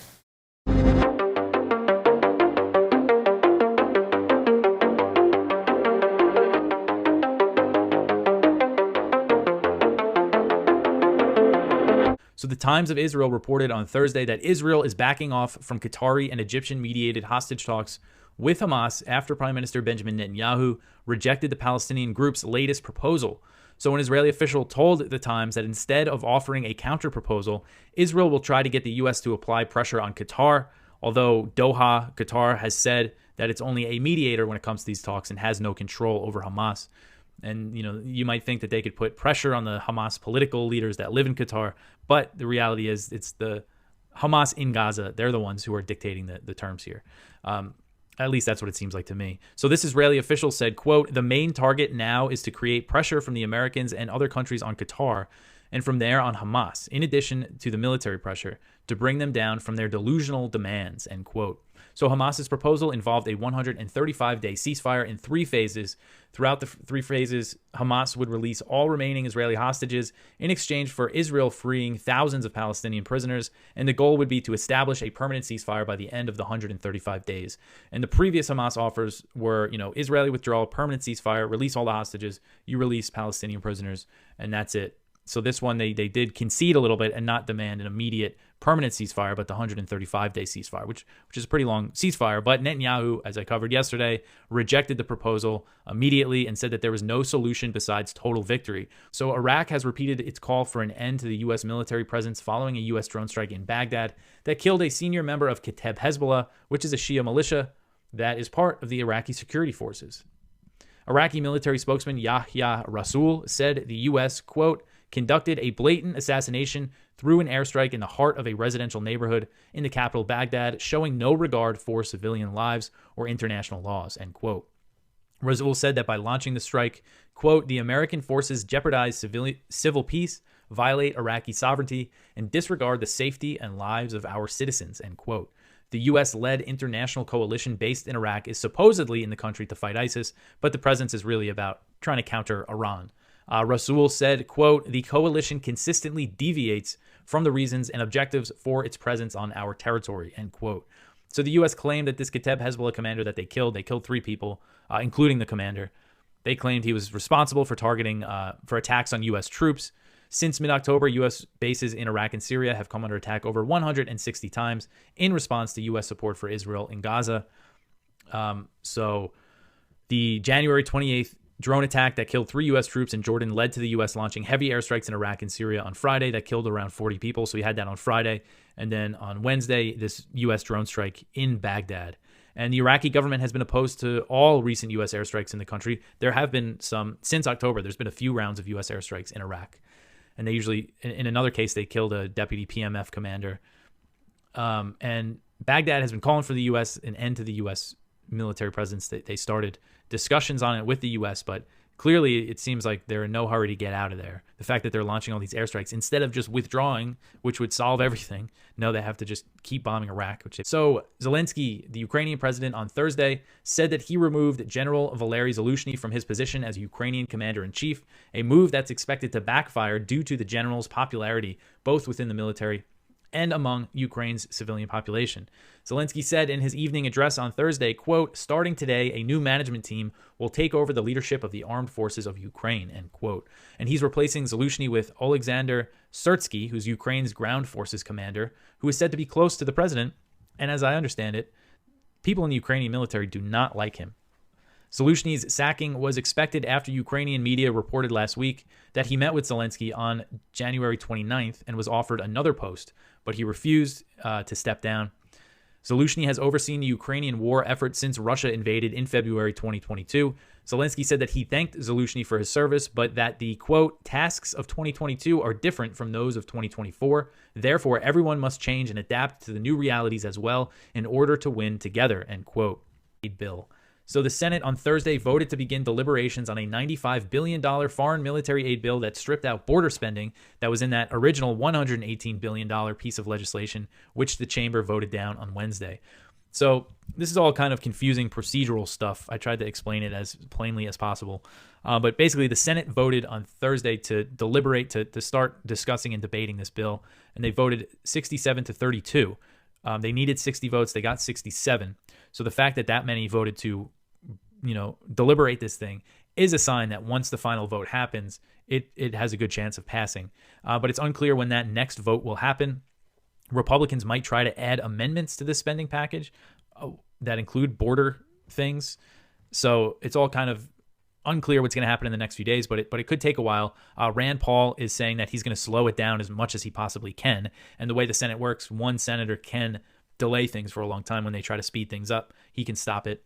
He wrote on X, quote, I'll object to anything speeding up this rotten foreign spending bill's passage, end quote. So this bill includes about $60 billion for the proxy war in Ukraine, $14 billion to support the Israeli slaughter of Palestinians, and $4.8 billion for Taiwan and the Indo-Pacific region. Here's Gerald Salenti with today's trends in the news. Watch out for the banking bust. And we're going to talk more about that. The markets are being pushed up by just a few companies. And with the geopolitical and socioeconomic conditions going on, we don't see this going on much longer. Wall Street is worried about another regional banking crisis. This is the Cartoon News Network, CNN. Wall Street has experienced a case of deja vu. It's been nearly a year since the collapse of three regional. Again, what's one of our top trends for 2024? Banks go bust. We warned about this when the office building crisis because they made people stay at home. So again, it's one of your top trends. There it is, office building bust. And this year, banks go bust. We're the only ones who've been talking about this. They barely mention it. This is from Wall Street on Parade. That's a great site to go to. Pam and Russ Martins, they do a great job. Here's how it opens. And again, repeating what we've been saying, but they do a great, great job. The S&P 500 closed at a record yesterday, meaning Wednesday. While banks, big, medium, and small, continue to see their share prices hammered. And while the media is focusing the public's attention on the share prices collapse of New York Community Bank Corp., which as of yesterday is down 56% year to date, and its credit rating downgraded to junk by Moody's on Tuesday's evening, numerous other banks are trading at their lowest levels in 2 years. We have forecast this in your Trends Journal. No one had forecast this. No one. There's going to be a banking crisis, the likes of what you haven't seen in your. Hey, this crash is going to be worse than the 1929 stock market crash. And then they go on to list some. KeyBank, 22nd largest. Shares down 50%. Comerica, 32nd largest bank, 415 branches, down 50%. Western Alliance Bancorp, 35th largest bank, down 45%. Valley National Bank, 37th, down 43%. Then they go on to say small regional banks have experienced even more dramatic short share price pain. First Foundation Inc., parent of First Foundation Bank, has seen its share price lose 70% of its market value. So yeah, the markets are going up. You know what it is? It's prostitute. Bullshit. That is bullshit. You got it? And then a tiny little article buried in the New York slime, the toilet paper record, why one bank is stirring fears of a wider mess. Isn't that nice language? EVs put a damper on Ford's profits. What a surprise. What's one of your top trends for 2024? EV, FU. We've been warning about this for a long time. And we've been saying they're going to be going more and more hybrid. We've been saying this for years. And now Toyota is cashing in as hybrid sales boom. Dun, da, da, da. What a surprise. So that's what we tell you. We tell you what they're reporting, our analysis, and our trend forecasts. So when we say hybrids are going to go up, if you want to invest in that sector, then that's the kind of thing that you do. We don't tell you what to do. We have no advertisers. Zero. Nada. Nobody tells us what to do. Okay. Every week in the Trends Journal, we have bigs getting bigger. Private equity buyers take majority stake in Baker Tilly. Devon Energy Corp talks to acquire Calgary-based driller in Enerplus Corp. Amundi and deal for Alpha Associates. UK home builder Bharat to buy Rival. Merck to buy Elanco's Aqua Arm for $1.3 billion. You got it? You got it? The bigs are getting bigger. And the reason they're getting bigger is because all those little scumbags sold out your country.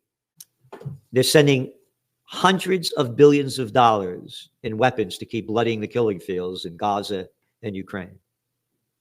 Nearly $1 trillion in the military-industrial complex. How can you keep sending all this money when you got a $34 trillion debt? Where are you getting the money from? We are on the brink of a geopolitical, socioeconomic crisis, the likes of which I've never seen in my entire life. And if we don't unite for peace, we're going to die for war.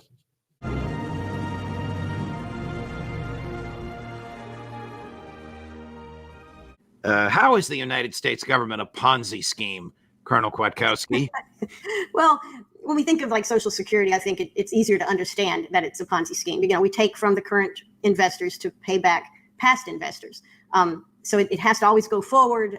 It's not holding resources. It's not generating resources. It's simply taking from one group to pay off a previous group that's been effectively lied to.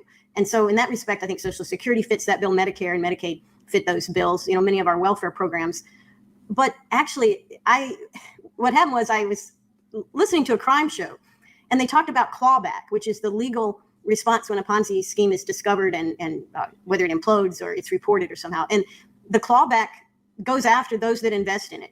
And it occurred to me that we the people, average Americans that are living today, we're the ones investing in this Ponzi scheme. And, you know, we look at victims of other Ponzi schemes and we say, well, yeah, they're victims, but they were promised a lot and they kind of took a risk and maybe they should have made better choices. We can say that about an average Ponzi scheme victim. But in the United States, we're all victims and yet we're all slaves to the scheme, because I don't know anyone who can avoid participating in the support of the United States government. And I think it reaches in even to our military activities. You know, you continue to pay the Pentagon, and the stuff they've had in the past, they give that away to foreign countries, or they stockpile it somewhere and continually buy new stuff. There's no real gain of value in any of the things that the government does in our name and with our money.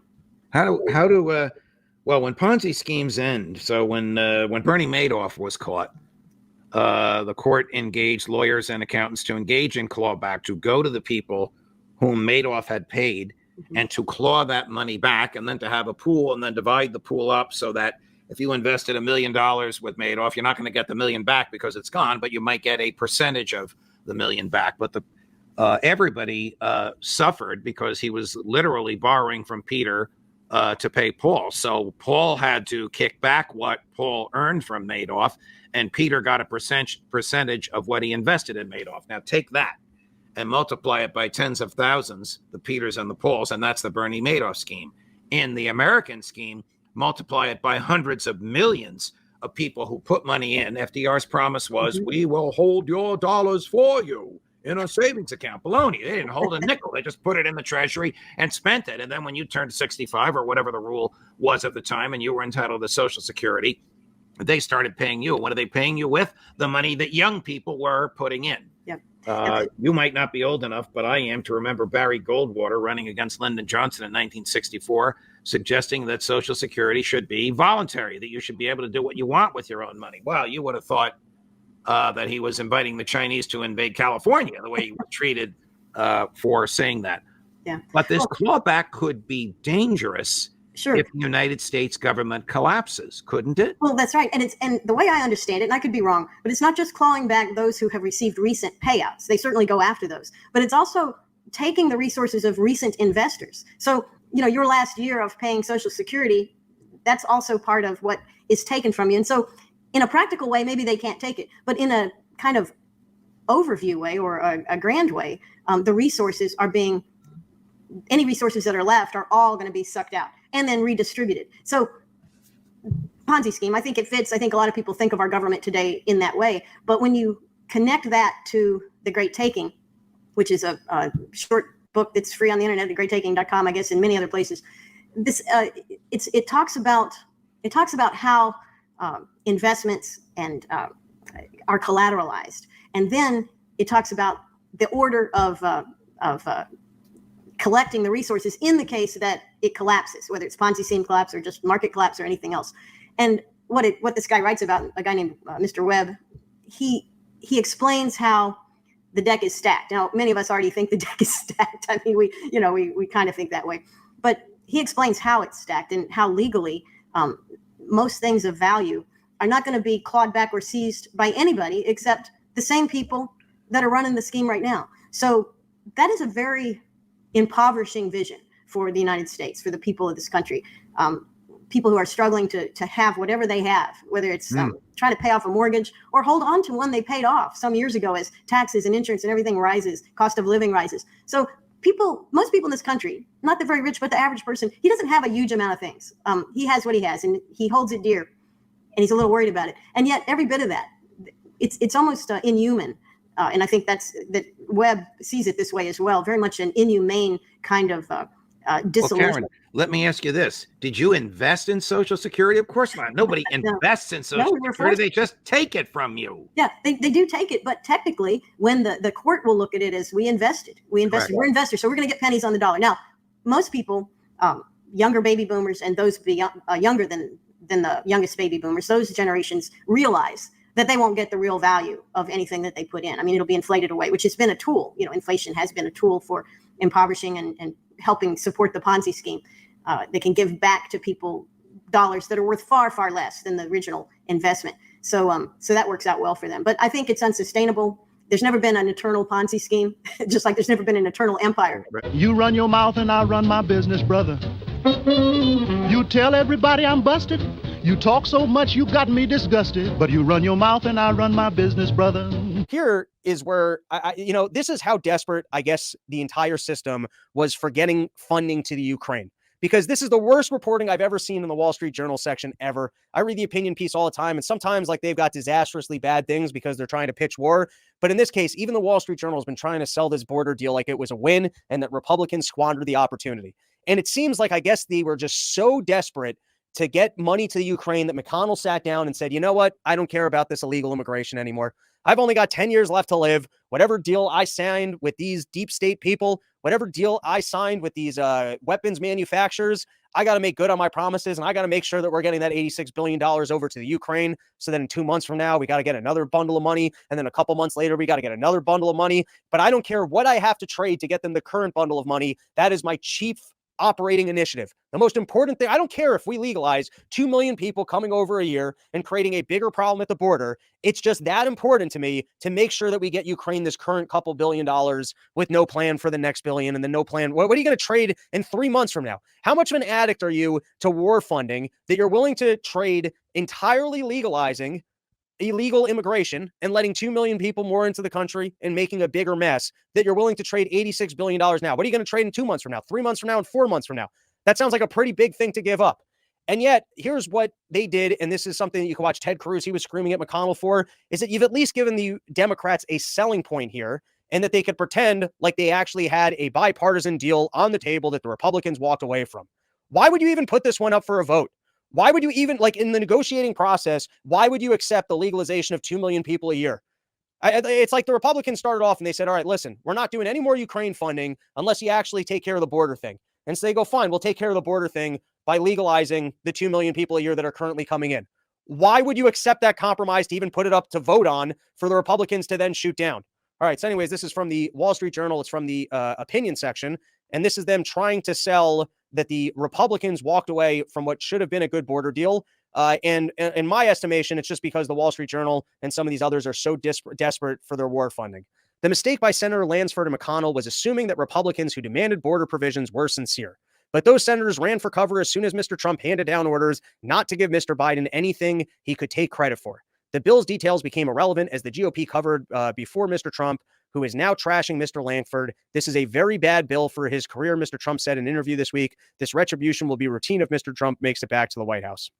They're trying to pretend like this border deal was anything other than a disaster. I just want to reread the line. The mistake by Senator Lansford and McConnell was assuming that the Republicans who demanded border provisions were sincere, as if a bill that legalized 2 million people coming in a year was something that anyone would approve. That's not a sincere attempt at securing the border.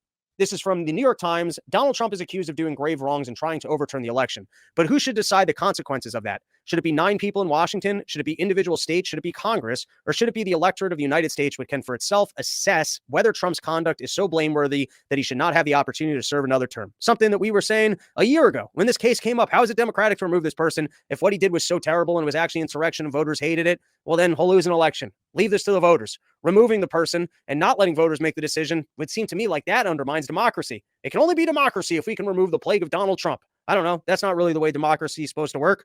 Anyways, I put forward, can the Supreme Court somehow get to these cases quicker so that we don't have to just have nonsense out there dangling in the universe? It's almost like the Supreme Court's like a parent, they want to let you fumble with something for a while. It's like, listen, we're going to leave this out there. And if it becomes a big enough of a mess, then we'll take a look at it. Yeah, but we're wasting a lot of time and resources before you guys finally make your decision. Maybe you guys can just intervene and make a decision earlier, and then the rest of us can, move on with our intellect and work on other problems and solve different things and yell about all sorts of other things, as opposed to just trying to guess on whether or not you guys even take it up and then whether or not you rule on it. If some of these things are so simple, if you're just sitting around at the Supreme Court and it's like a snapshot reaction where you could just be like, yeah, that one's nonsense. Well, then can't you guys just like make that issuing statement earlier as opposed to letting it progressing into a mess? That's the way the current system is. It has to actually progress into being a mess. And then the Supreme Court will be like, all right, you guys made a mess of this. Now we'll finally take a look. But how many resources get lost until it gets to that moment? Why can't they just like take a look at it sooner and then just weigh in? Wouldn't that just be an easier system? Haley outvoted in Nevada primary by none of these candidates without Trump on the ballot. And across the board, can we get none of these candidates on every single ballot?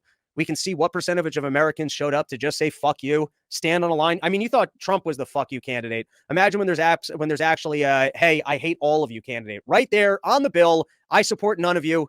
I mean, maybe you could argue that that's what some of these other parties or even the LP party is, but I like that. Put that right. Make people earn your vote. Why don't we, and you know what it should be? If like 50% of the population shows up and votes for none of these candidates, then maybe your presidency actually comes with less authority and power. Isn't that, maybe that should be, that's the way that we actually unwind government, is that unless you actually get like 50 or 55% of the vote, and by 55% of the vote, I don't mean just the vote, I mean like the population that can vote actually showing up and voting for you, maybe like you are the president, but with more limited authority. I don't know exactly the way that would work. I mean, currently they do the executive orders, they do all sorts of things to exert authority that they don't currently have. But maybe, I don't know, if you're a president and 40% of the population or more than 40% of the population votes for specifically none of these candidates, hey, we hate both of you and we don't support either one of you, then you're a president with lesser authority. Or at least let's get that number on the books. Why don't we find out how many more people will show up and vote if you actually have an option for, hey, fuck you. Don't tread on us. Let me read this to you, and I want to get your comment on it. This is from Soul. There have been many examples of peoples and places around the world that lifted themselves out of poverty in the second half of the 20th century. These would include Hong Kong, Singapore, and South Korea. In the last quarter of the 20th century, the huge nations of India and China had vast millions of poor people rise out of poverty. The common denominator in all these places was that their rise out of poverty began after government micromanaging of the economy was reduced. This was especially ironic in the case of China with a communist government. And here's the key. With social justice advocates supposedly concerned with the fate of the poor, it may seem strange that they seem to have paid remarkably little attention to places where the poor have risen out of poverty at a dramatic rate and on a massive scale. That at least raises the question whether the social justice advocates' priorities are the poor themselves or the social justice advocates' own vision of the world and their own role in that vision. What do you think of that? Well, this is what we inevitably get when people in high positions of power pay no price for being wrong, as Sol likes to put it. So they don't actually have a huge incentive to say, all right, so it's the poverty and the injustice I'm against. What is it that what sort of processes or what sort of general institutions could we as a society embrace to increase the likelihood that people will have income mobility and will have more justice than we otherwise would? So instead of embracing the ideas of, say, Booker T. Washington, they've embraced the ideas of Al Sharpton just because they're more likely to arouse the passions of the feeble-minded, so to speak. So when it comes to things Alexandria Ocasio-Cortez could say when she has a microphone in front of her, she could say things like, I was watching Keith Knight, Don't Tread on Anyone, the other day, and it turns out he did a ton of research when he worked at Walmart and found out the primary reason people got fired at all Walmart locations was as a causal result of a lack of attendance and showing up on time. This is something within our control. We could leave earlier. We could bring books to places and get there and work early. You can also see that there's a great deal of correlation between people who get early on the job experience, get their foot in the door, start networking, start asking questions, start being more ambitious on the job and looking for opportunities. Those people will have higher incomes than they otherwise would. So just those two things, gaining on the job skills and asking questions and having your attendance in line. By the way, that happened at Walmart and Dish Network. When I worked at both places, attendance was the number one reason people lost their job. Those are much more within the control of the average person than, you know what, I can't control what time I get to work, but I can end systemic racism by voting once every 4 years. So the fact that they don't have the incentive to do that is one thing, but the fact that they constantly avoid such obvious, much more productive avenues of how to actually teach people to do things effectively does get to the question as to how really sincere they are. But then again, they don't have much incentive to be sincere when they're not generally held accountable, because it's not that, you win elections based on how much truth you tell. It's how many emotions you rile up and get people to vote for you. So yeah, Sol is definitely correct. And how could we falsify whether these people are really, really well intended? I mean, the example of AOC is just so bad. She posts a picture saying, look, my abuela's home in Puerto Rico has been devastated. She needs money. We need to pass this law to give them more money.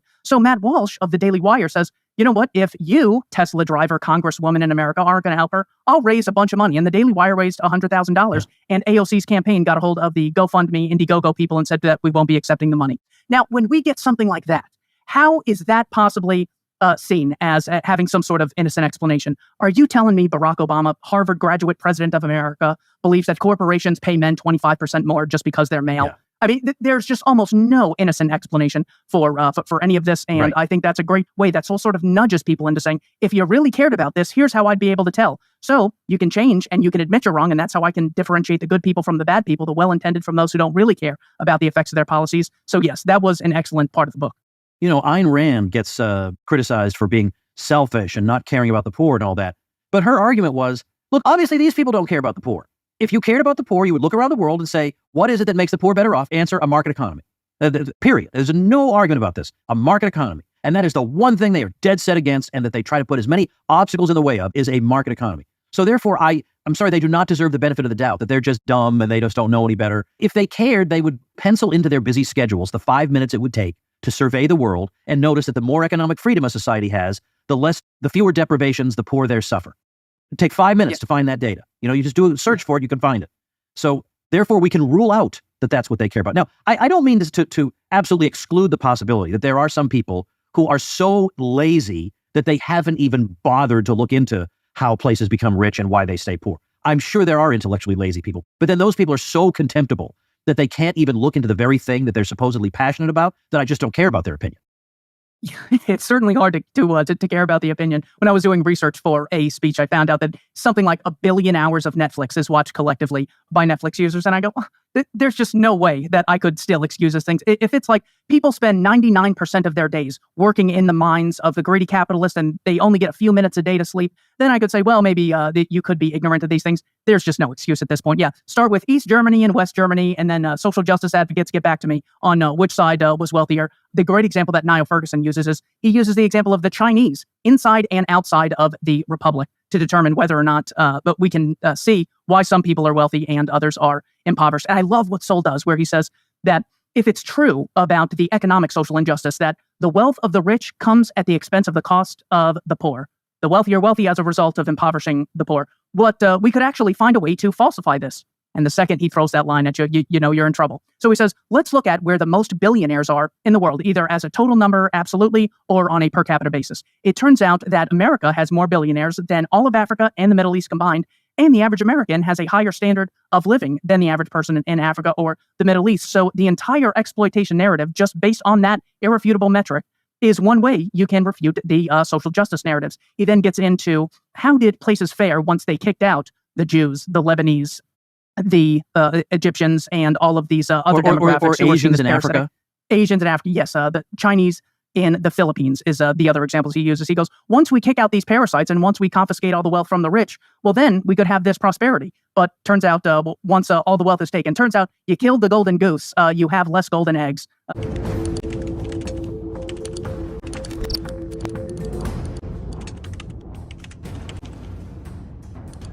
Said they hastily proposed a convention to be held in May 1787. But get this, for the purpose generally of amending the Confederation. This was done before the delegates of Massachusetts and of the other states arrived. Still not a word was said about destroying the old Constitution and making a new one. So he's saying, well, I thought we were sold on the idea that they were just going to amend the system, and now we're being given a brand new one. He said the states, still unsuspecting and not aware that they were passing the Rubicon, appointed members to the new convention for the sole and express purpose of revising and amending the Confederation, and probably not one man in 10,000 in the United States, till within these 10 or 12 days, had an idea that the old ship was to be destroyed. And he put to the alternative of embarking in the new ship presented or of being left in danger sinking. So Farmer was recognizing that there were some people who were selling it as one thing, but probably wanting to manipulate it over time as something else. And he says the plan proposed appears to be partly federal, but principally, however, calculated ultimately to make the states one consolidated government. So calculated. This was intentional to Federal Farmer. He said the first interesting question, therefore, suggested is how far the states can be consolidated into one entire government on free principles. And he suggested that there were really only three options going forward. Either they were going to stay with the system as is, or they were going to make changes. And so the first option, he said, was distinct republics connected under a federal head. In this case, the respective state governments must be the principal guardians of the people's rights and exclusively regulate their internal police. In them must rest the balance of government. This is much more similar to what was under the Articles of Confederation. So option one was basically kind of keep things the same. The states were kind of the leading role. It was, just a very distinct federal system of federalism. He said the Congress of the states or federal head must consist of delegates amenable to and removable by the respective states, because that also asserts that they are in charge. If they are just representing the state should be able to withdraw them or recall them at any point. Two, he said, he points out that under this federal version of government, the powers of Congress would be rather advisory or recommendatory, basically just recommendations and not coercive is how he put it. That's option one. Option two, he said, we may do away with the several state governments and form or consolidate all the states into one entire government with one executive, one judiciary, and one legislature, consisting of senators and representatives collected from all parts of the Union. In this case, there would be a complete consolidation of the states. Now, James Madison proposed something not even this aggressive in what was known as the Virginia Plan early on in the Philadelphia Convention. We know throughout the convention that Alexander Hamilton pushed for a total consolidation. I've got an episode talking about Hamilton's absolute worst plan. So certainly this was one of the options on the table. And you might be surprised at what Federal Farmer has to say about that in just a moment. But number three is we may consolidate the states as to certain national objects and leave them severally distinct independent republics as to internal police generally. Let the general government consist of an executive, a judiciary, balanced legislature, powers generally on foreign concerns, and everything else is reserved to the states. Very similar to what James Madison described as the structure of the proposed Constitution in Federalist 45. He said the powers delegated by the proposed Constitution to the federal government are few and defined. Those reserved to the states are numerous and indefinite. That's basically option number three.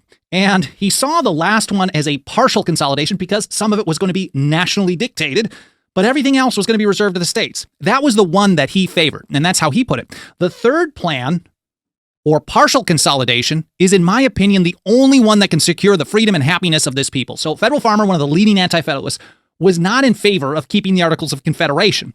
He also was not in favor of the Virginia Plan, the Madisonian original plan, or the Hamilton approach, but he wanted this kind of mixture of partly national, partly federal. That's what we were told that we were getting. And he's going to examine that further to see if it actually fits that description throughout the rest of his essays. But get this, I once had some general ideas that the second plan was practicable. So he really was on board with plan number two. So some people will tell us like, oh, these were just bad people. They only wanted to consolidate power. Maybe you can say that about Hamilton. But some of them really believe that the way to preserve liberty was, well, of course, they lived under the unlimited power of a king and parliament. This is what they were used to. So it shouldn't be surprising that many of them kind of tended towards thinking that that might be you just need a different version of it run by the right people. We shouldn't be too surprised that that kind of thing still existed. And one of the leading anti-federalists, his first thought was, I wanted a complete consolidation, get rid of the states completely and just have it be one national system dictating everything. He said, I had once had some general ideas that the second plan was practicable, but from long attention in the proceedings of the convention, I am fully satisfied that this third plan is the only one we can, with safety and propriety, proceed upon. Sounds like he was in Philadelphia, doesn't it? Melancton Smith, possibly. He said the convention appears to have proposed the partial consolidation, evidently with a view to collect all powers ultimately in the United States into one entire government. So he's basically saying, the third plan is the way to go. And it might look like they've given us the third plan, but I think over time, it's not going to be plan three. It's going to turn into plan two. And I'm not on board with that at all.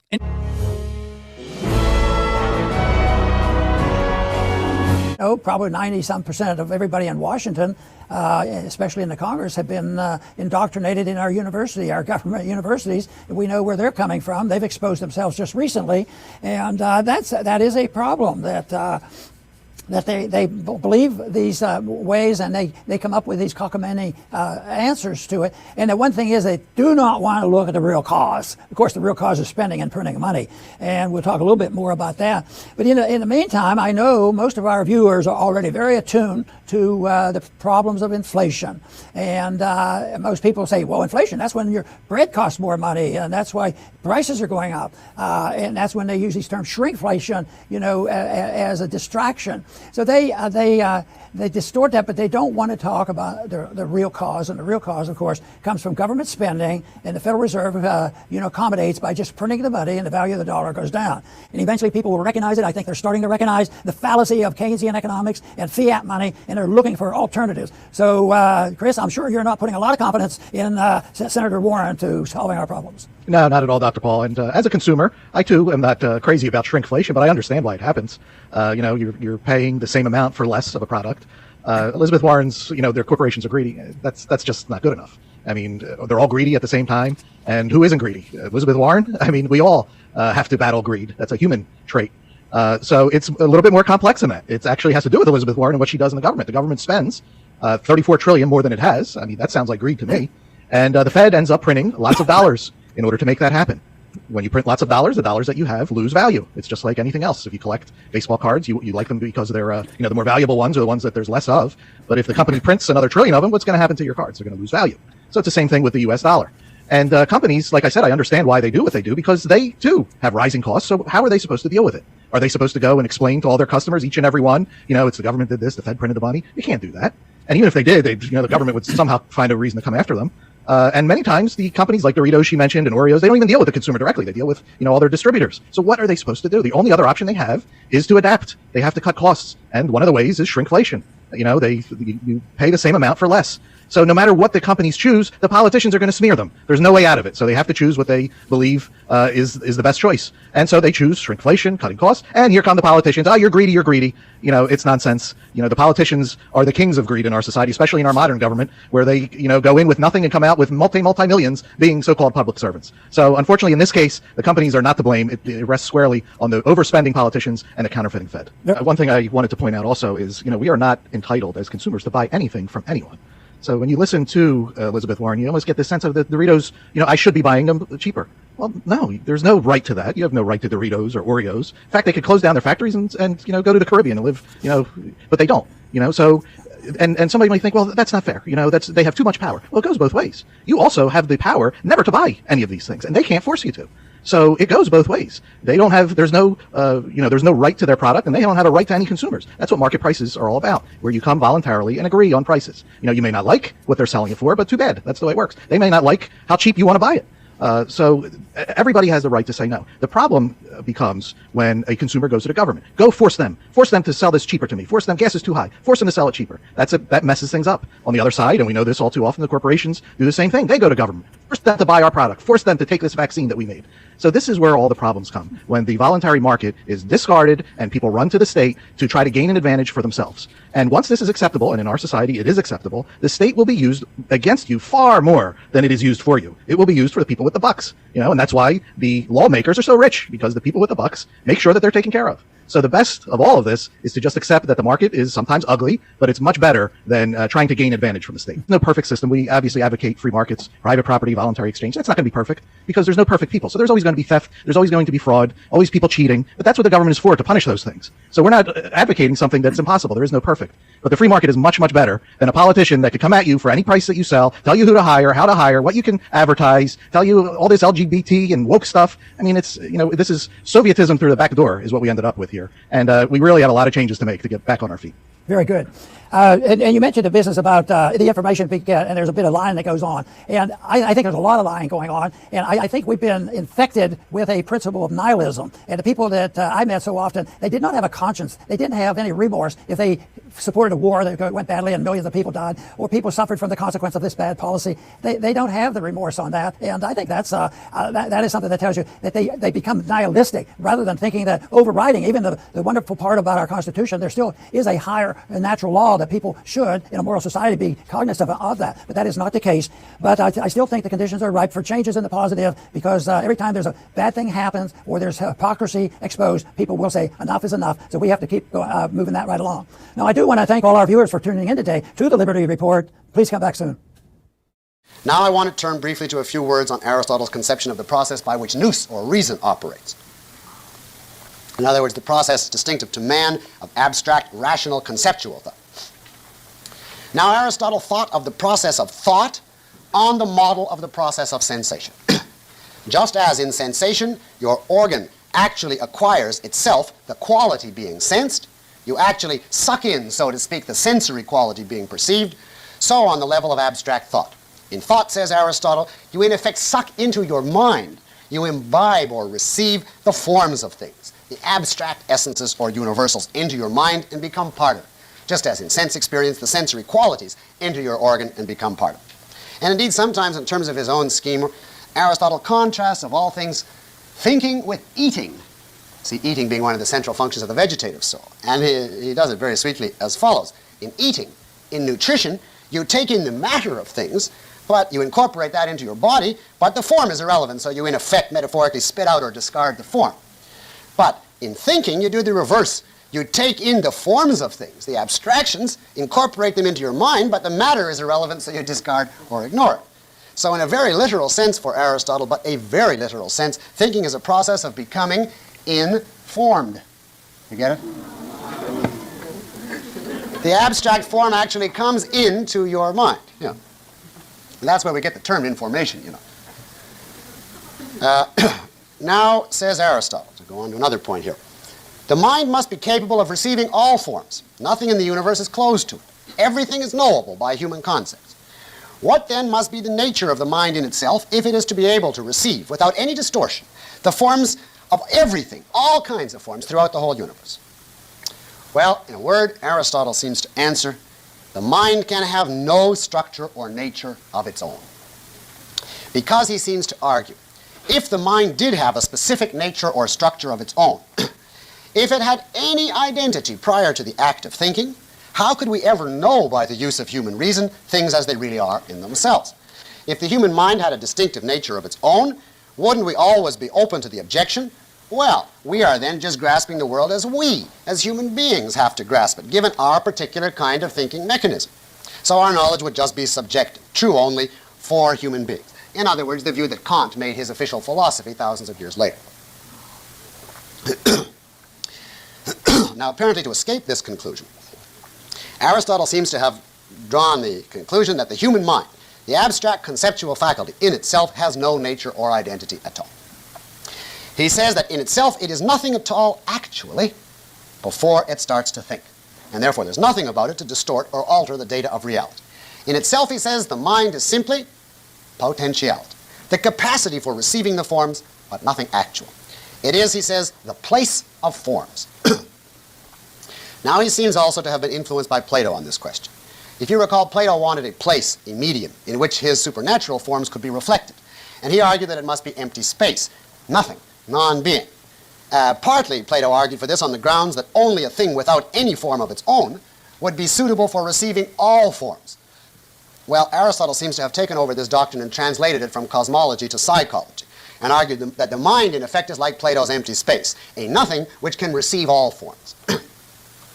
Now, this, I interject, and I think you can see very easily, is a very dubious doctrine on Aristotle's part. If the mind is nothing in itself, how can it think? How can it do anything? What about the law of identity, which decrees that everything, including the mind, has an identity, that it's something, that it has a specific nature? But of course, as soon as you say that, the skeptics rush in and say, aha, if the mind has a specific nature, you can never know things as they are, only things as they are thought by the human mind. In other words, they draw the Kantian conclusion. You see, there is a tricky question here, and you can understand, I think, Aristotle's problem. It's a brief addendum to our discussion of the senses. It does not raise any new issues. And once you understand the correct view on the senses, the issue of the mind on this point falls into place without difficulty. Now, again, I want to say that Aristotle's views on the question of the mind's nature are obscure from the remaining works. Other interpretations are possible. I gave you, in effect, the standard interpretation, which to me seems reasonable as an interpretation of Aristotle, but I wouldn't deny that you could find other elements in Aristotle which definitely ascribe a specific nature to the mind. On the basis of the existing manuscripts, Aristotle is inconsistent on this issue. And one last word on Aristotle's theory of the mind. Now, this point is only of historical interest, but I mention it for accuracy. The mind, according to the account so far, is sheer potentiality, simply the capacity to acquire or take in the abstract forms of things. But potentiality, as we know, cannot actualize itself. Remember the four causes. The clay, the potentiality of the statue, cannot mold itself. It requires an efficient cause to act upon it, actually to transform it, to realize its potentialities. Well, says Aristotle, the same is true with mind. So if mind, as we have discussed it so far, is the sheer potentiality of acquiring the forms, there must be another aspect of mind, an aspect which operates on the potentiality, bringing it to actuality. Mind in its potential sense, Aristotle calls the passive reason. Mind in its capacity as actualizer, he calls the active reason, A-C-T-I-V-E, the active reason. Now, about the active reason, there is only a few broken sentences in the surviving works of Aristotle, and it is impossible, therefore, to have any coherent theory of what he meant by it.